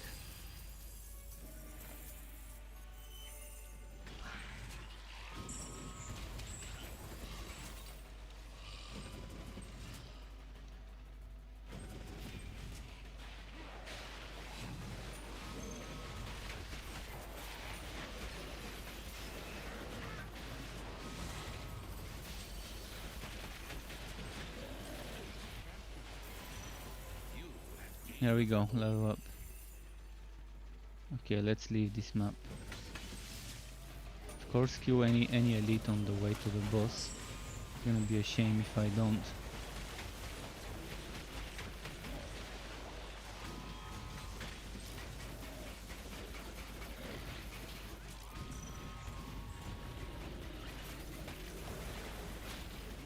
Ooh.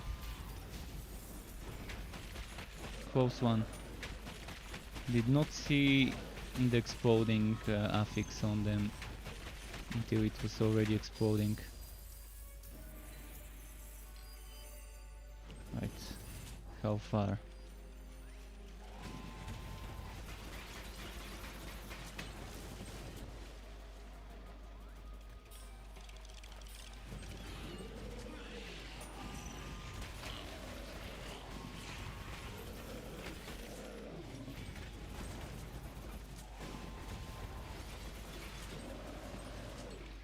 Next.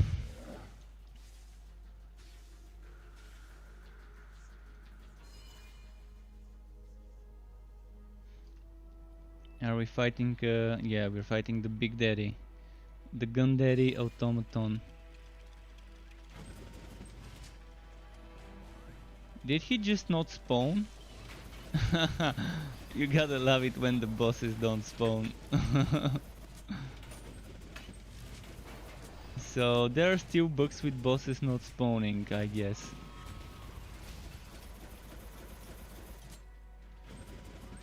What do I do now? I have to either let them kill me. Can I even get this guy to kill me? My pet's gonna kill it before me if I... Okay, I have to do this. No other way.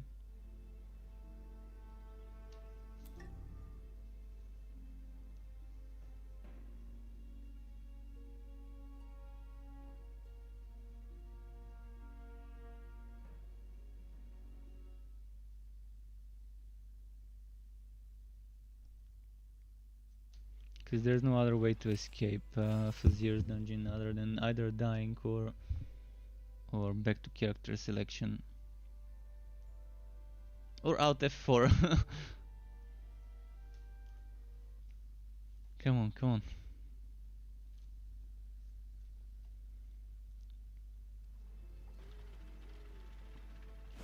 Well, I'm not gonna pick the same map this time. I'm gonna have to pick a different one. Let's pick the Nimbo, cause it's less annoying.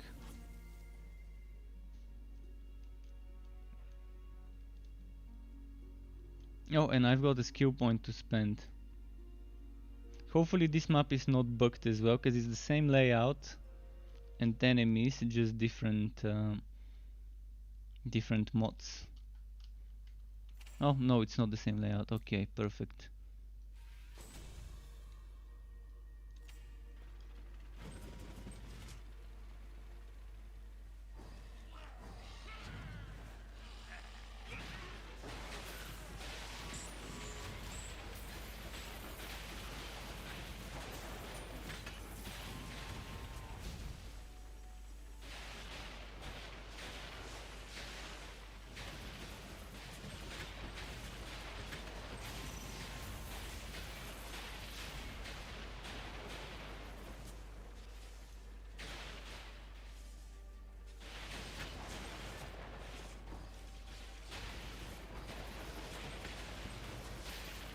Alright.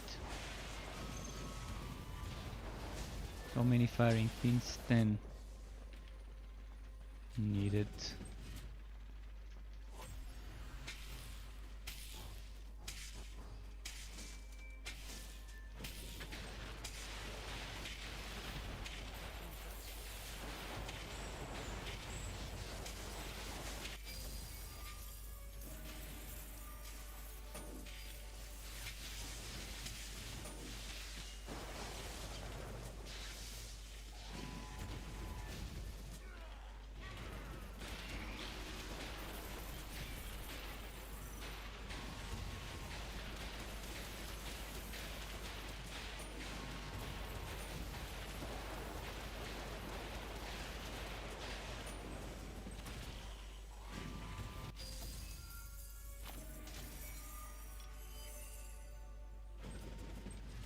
There's some more here, I think.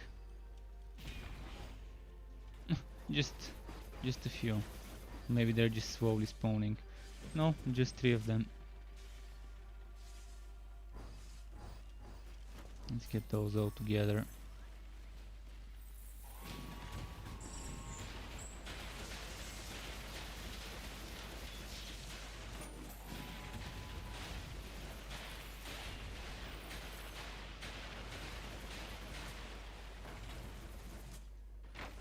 That gave me almost 100 XP. The chest. I think they give 95 every time. Didn't count it this time, but it seemed like it.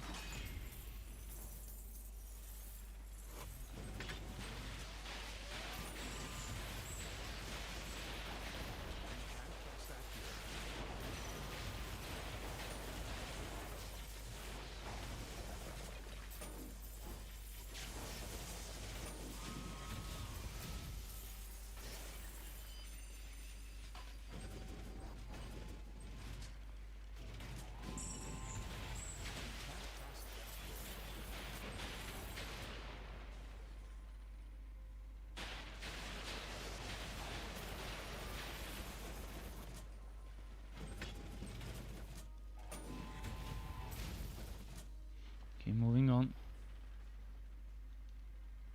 to the boss. Oh no, a little bit more enemies before the boss. Let's use that time to build up some energy, maybe.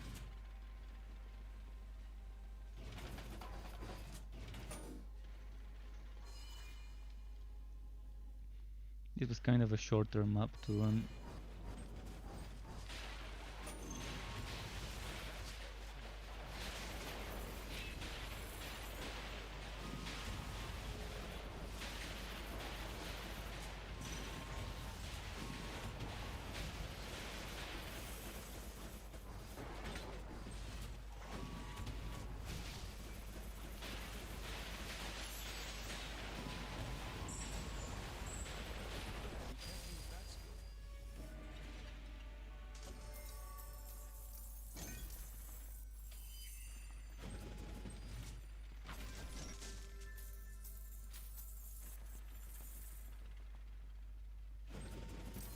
My damage can be much better if I use some of the good two-handed weapons I've saved up.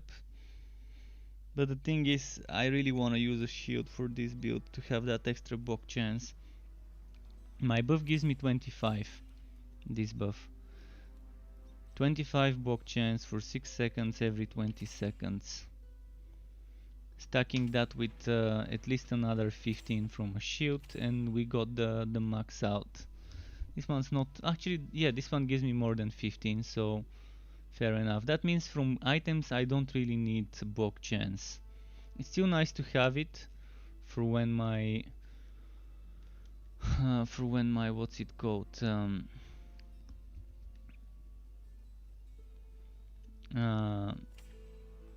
lightning barrier is not ready.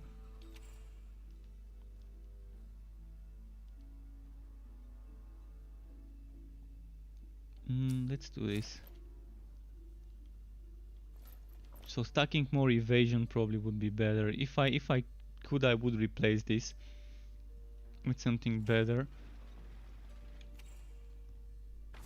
Maybe let's collect some wood.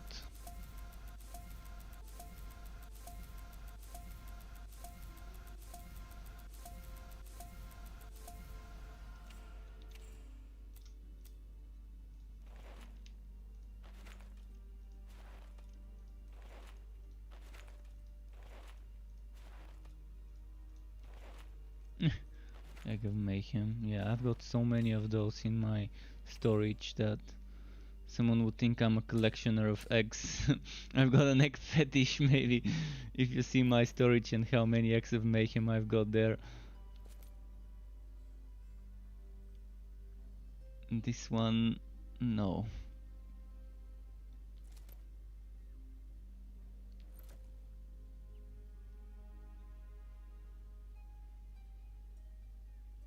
.6 and a socket. I mean, the Dange versus Voltura is good versus Voltura, but yeah.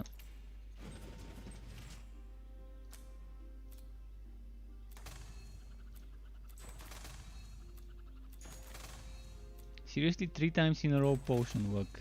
4 times in a row potion work. 5 times in a row potion work. 6 times in a row. 7. 8. Okay, 9, 10. There we go. Oh no, 10 times in a row potion work. If RNG doesn't hate me, I don't know, man. I mean, I can get fire defense, defense, potion work or HP, work or HP. 4 things I can get. And 10 times in a row I would get potion work. This RNG, man. Alright, let's enchant this. Let's get more chance to shock.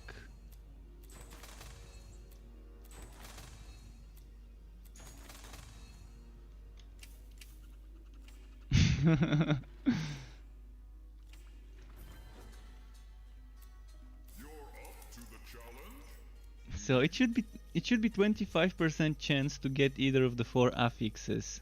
Yet I got one of them 10 times in a row. Weirdest shit ever. I mean, I've never had such a big streak. Honestly, this is my personal record of getting the same thing on the same item in a row. Ruda Rudolfina, thank you very much for the follow on Twitch. Welcome to the Struck Club to you. Enjoy your stay, nice having you here. Appreciate that.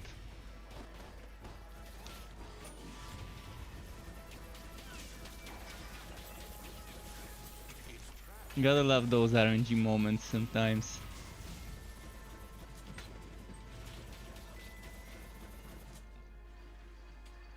I mean, potion work in general, I'm not the only person that agrees to this, but potions, they shouldn't drop, they should just be on a cooldown, on charges or whatever.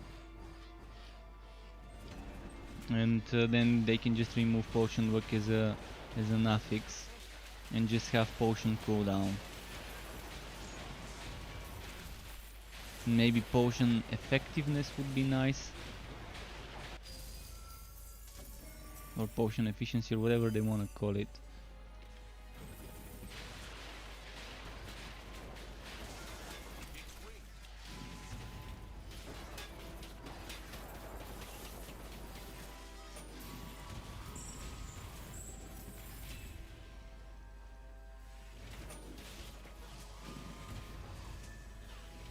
But yeah, this is coming as a build tomorrow.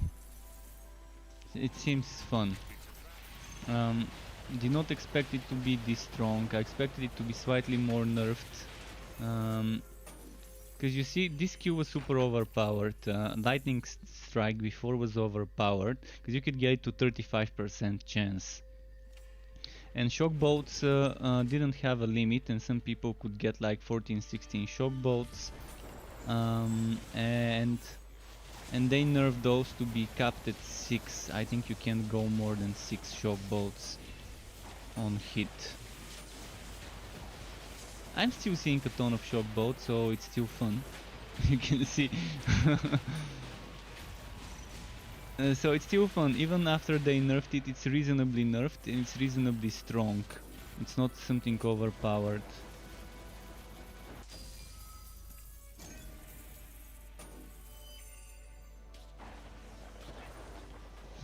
Alright, let's keep moving.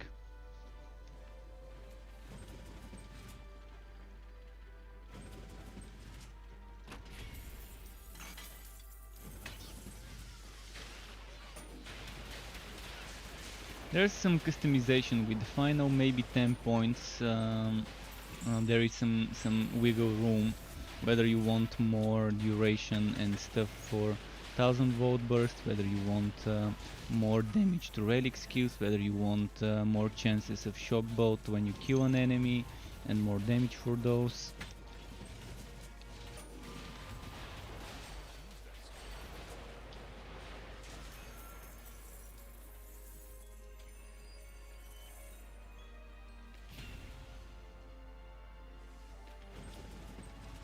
Alright, moving on.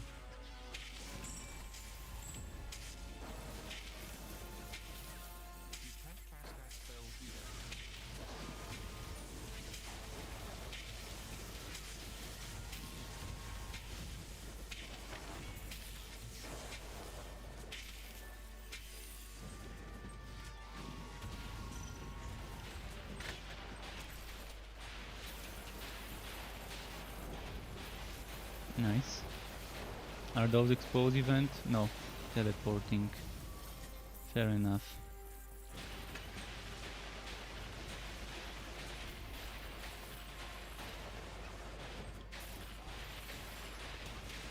I got more XP than I expected, by the way, for the short time I had. I've been streaming for... how long has it been? Let me quickly check before... 3 hours 41 minutes. So from 46 to 56 and a quarter in that time, including the downtime for talking to NPCs and stuff like that.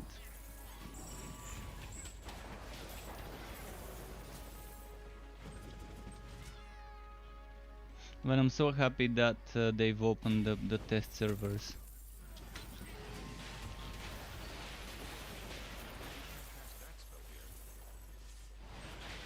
And that they have those power level NPCs that boosts to 46 and unlock the Fazier for us.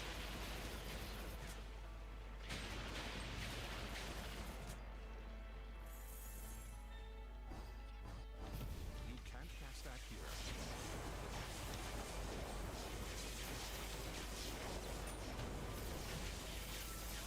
It would be nice if they make some sort of weird builds where if you overcap a certain stat, you get the things that go over the cap added to a different stat. For example, overcap block chance, get the remaining added to damage, for example.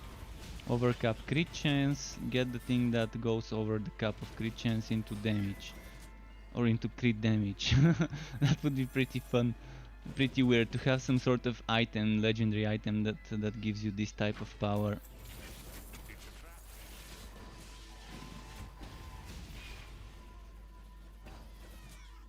And then using all that extra evasion on the flaming destroyer and all that block chance on this relic that you can stack from certain things would be pretty interesting.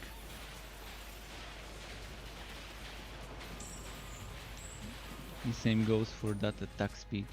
But for attack speed they're looking into it, they're figuring out ways to change how attack speed is, because right now attack speed is capped at 60 and basic attack speed builds are kind of underwhelming, honestly.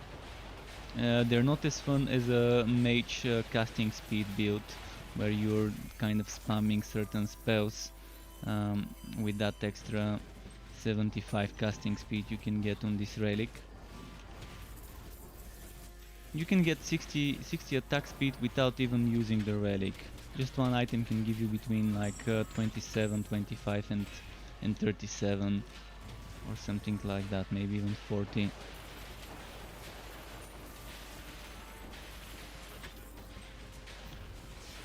So 60 cap, a little bit weird.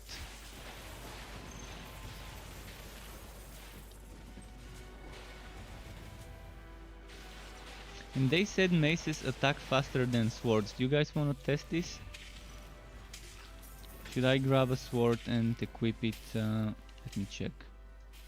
Basic attack. Is there a sword somewhere here? Mace, mace, mace. Only maces.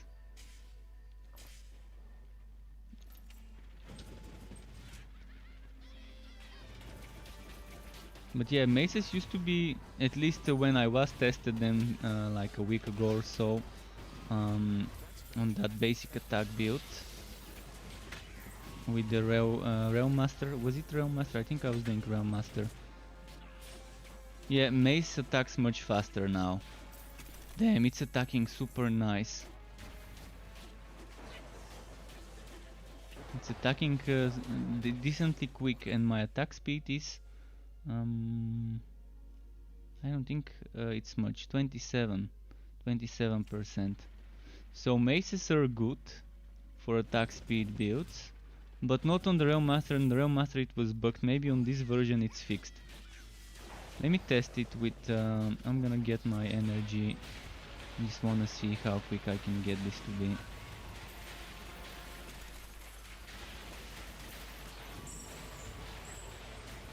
Need to get my big energy skill to try it. I wanna try it on an enemy instead of using spin to win, to use my basic attack with the mace. So the mace, they were saying, is supposed to be quicker than a sword, and it wasn't on the Realm Master, but here it is. Right, I need to go quickly attack something. This one.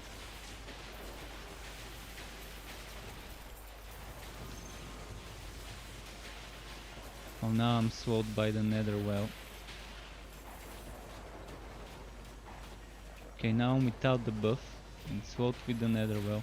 Guess nether well not a really good place to test this.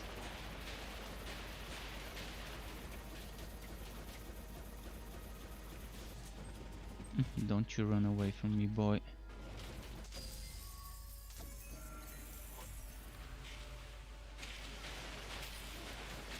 Yep, attack speeds are not bad, but that's only if you're going for a basic attack speed build. And still they need to look into that attack speed cap of 60. Because on some weapons 60 is just underwhelming when you have 50% from one skill, 25% from another skill. But the mace, I'm glad that they've reworked the mace to be quicker. Because it made no sense before how it was. The mace being slower than the sword and only hitting a single target.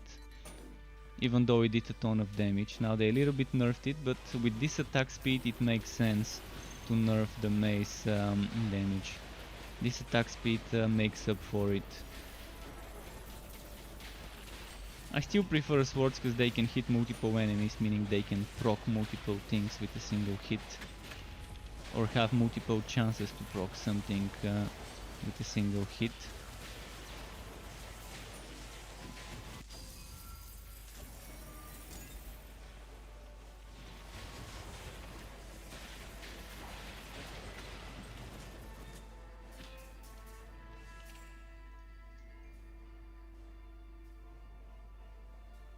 This one.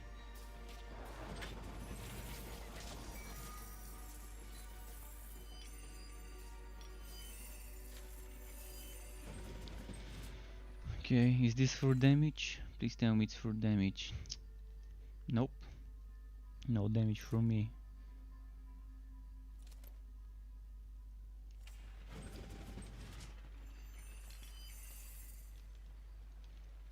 $12.21. Alright, we've got like 10-20 more minutes. Not gonna be getting level 57, although I'm like 1900 out of 4000 XP. But I can get it off stream, few more maps.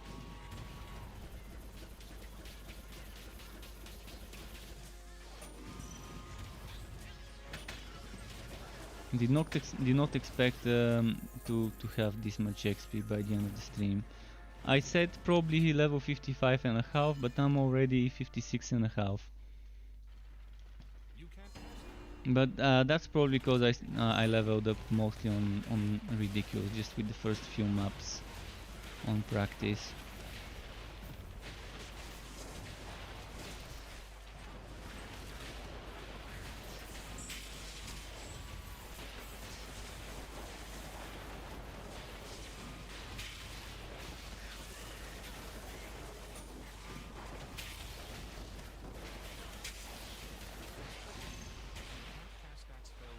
Keeps teleporting. And I can't pull him.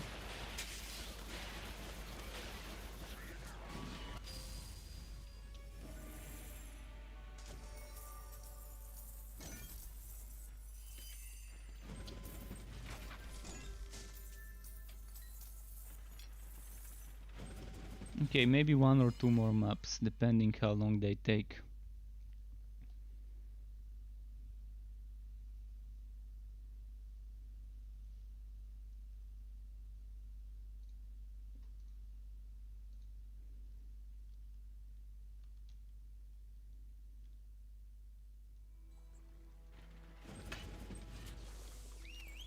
And we can upgrade the weapon now.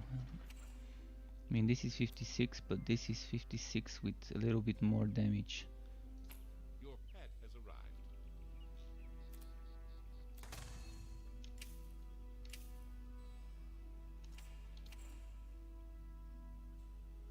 And chance to wind as well.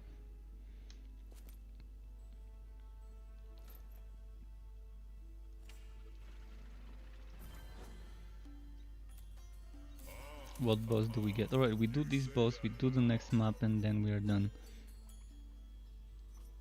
I'm gonna go for wide vault. No annoying phases of invulnerability.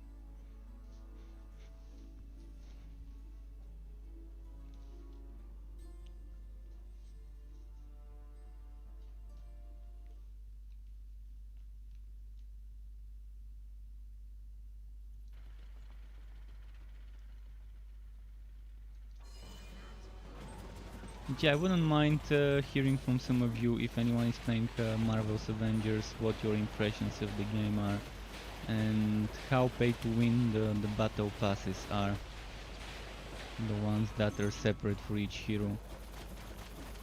I just read an article title without even clicking on the article that said that each hero has its own battle pass that's paid. And this kind of seemed like a red flag to me for any game like that. But you never know, maybe it's gonna be good.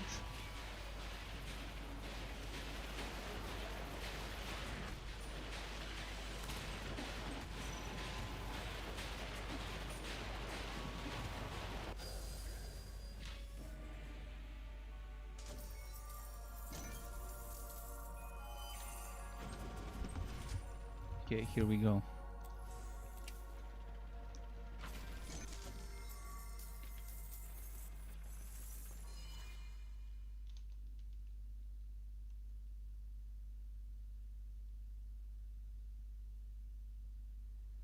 White Vault wasn't that difficult. I guess this damage does help.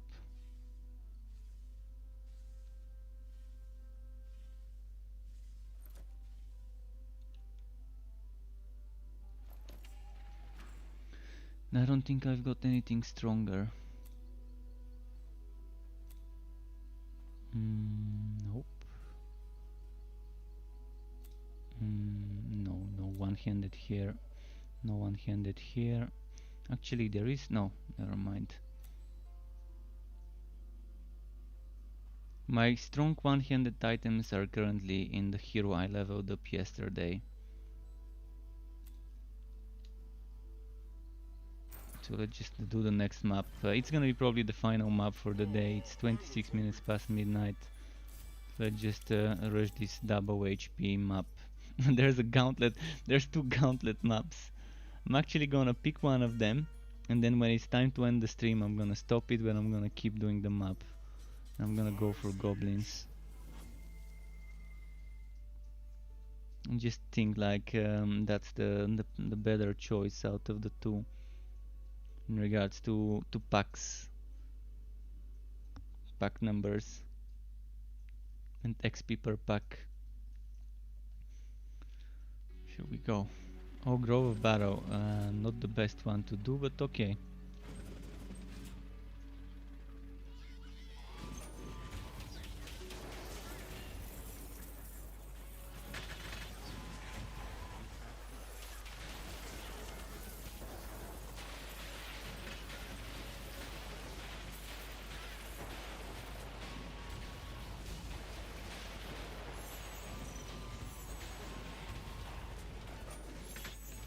Stop stunning me, Strider. Thorny boy. The thorny boy keeps stunning.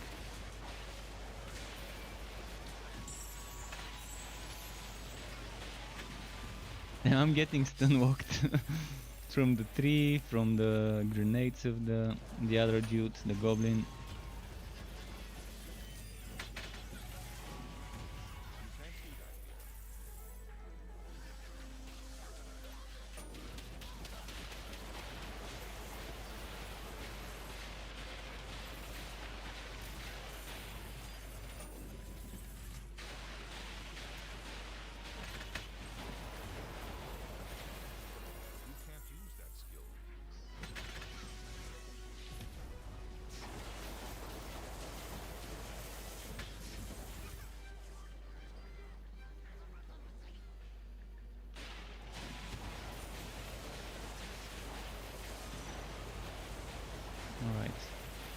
Moving on. I'm gonna return and pick that thing in a moment. Just wanna kill as much as I can quickly before I go back.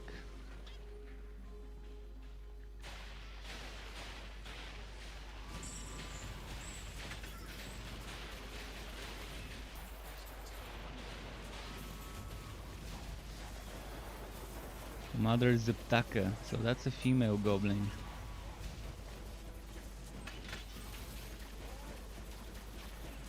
She sounds pretty male to me. Maybe female goblins sound like male ones.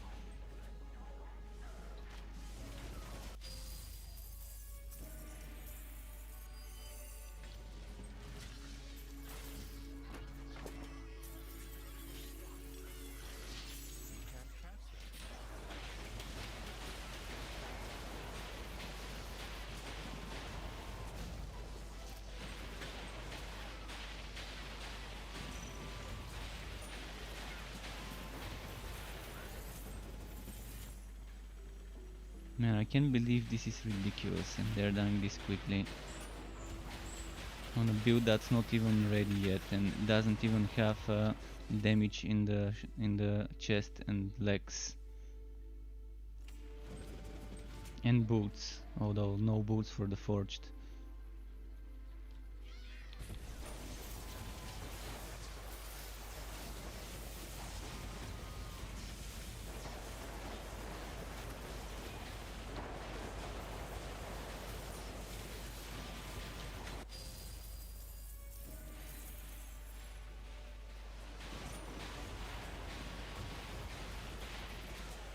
But yeah, Shocknado Vortex 2.0, very promising as a build.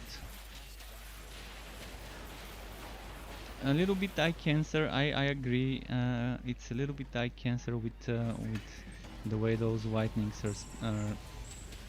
are kind of too big, too white maybe, too white of a projectile, too white of a effect. But the damage is real.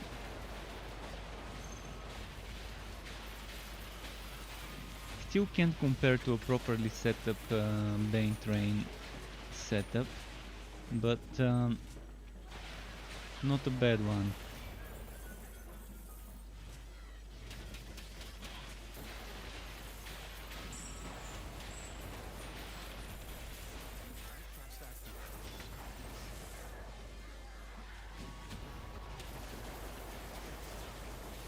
Look at that.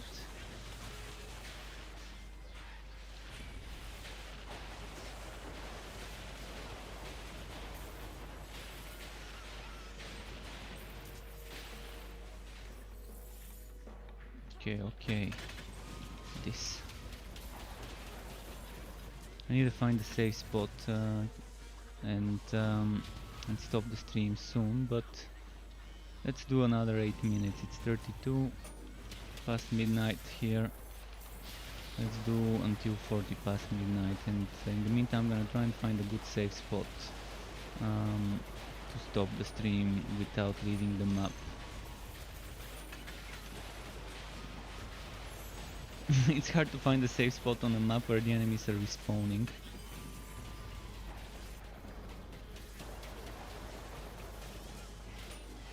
But I think there are some places where it's spawn free.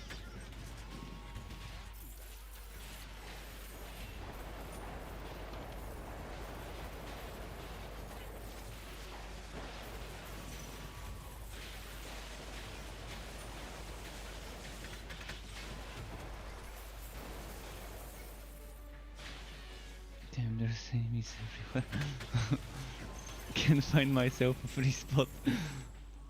Am I gonna have to go to the end of the map to find a free spot? But there's no free spot there either.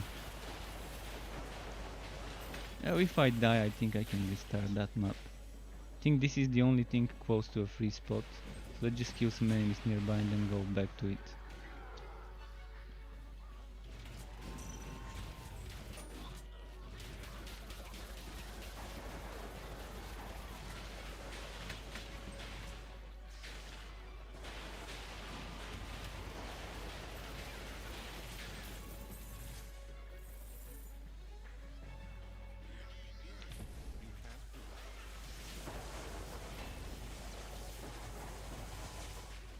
This seems like a nice spot. Okay, I've got 7 more minutes. Might as well kill some more. Would you look at that? My XP is 3.7 thousand almost out of 4,000 to next level.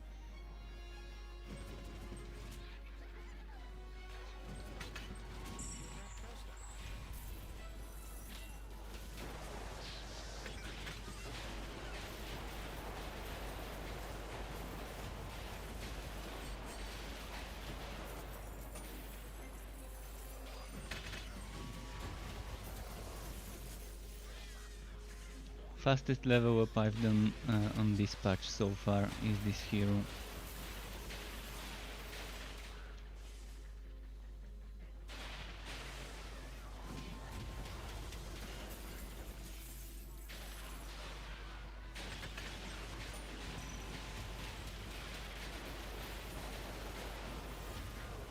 Might as well just wrap up the map and finish the level with that.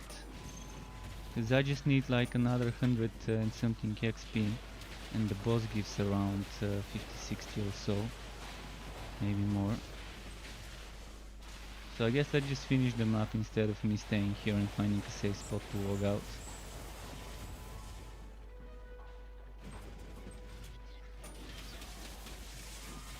I'm almost at the end of the map.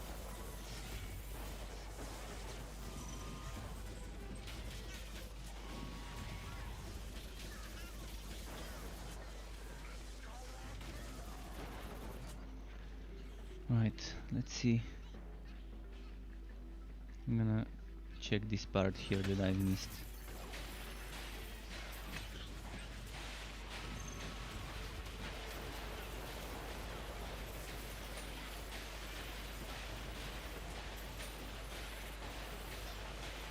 And there's a unique. I'm gonna go and kill it just to make sure that I've leveled up. I don't know exactly how much the boss would give me, so rather level up before it and then do it.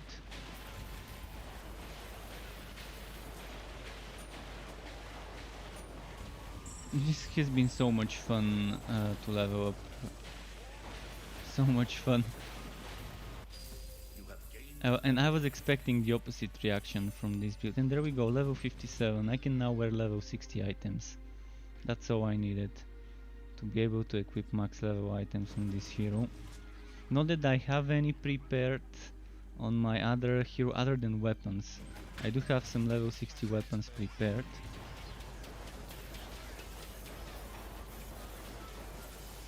But yeah, I'm gonna finish this map. I'm right before the boss fight, so right on time. And just kill those 2 enemies. And enter the next stage.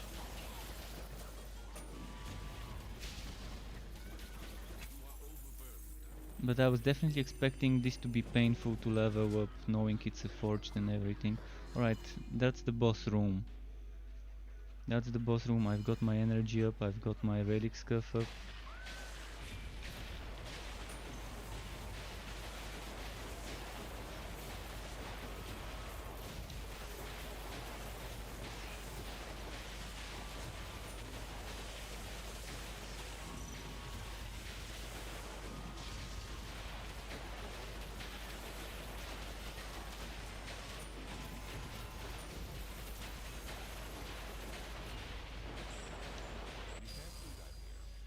And voila, it has been done. And that's probably gonna be it. Yeah, that's gonna be it for tonight. Thanks Truckweb for watching on YouTube and Twitch. Really appreciate the support. Keep it cool. This build's coming tomorrow as a build video on my YouTube channel. Struck empty space TOF. Until next time, and goodbye from me.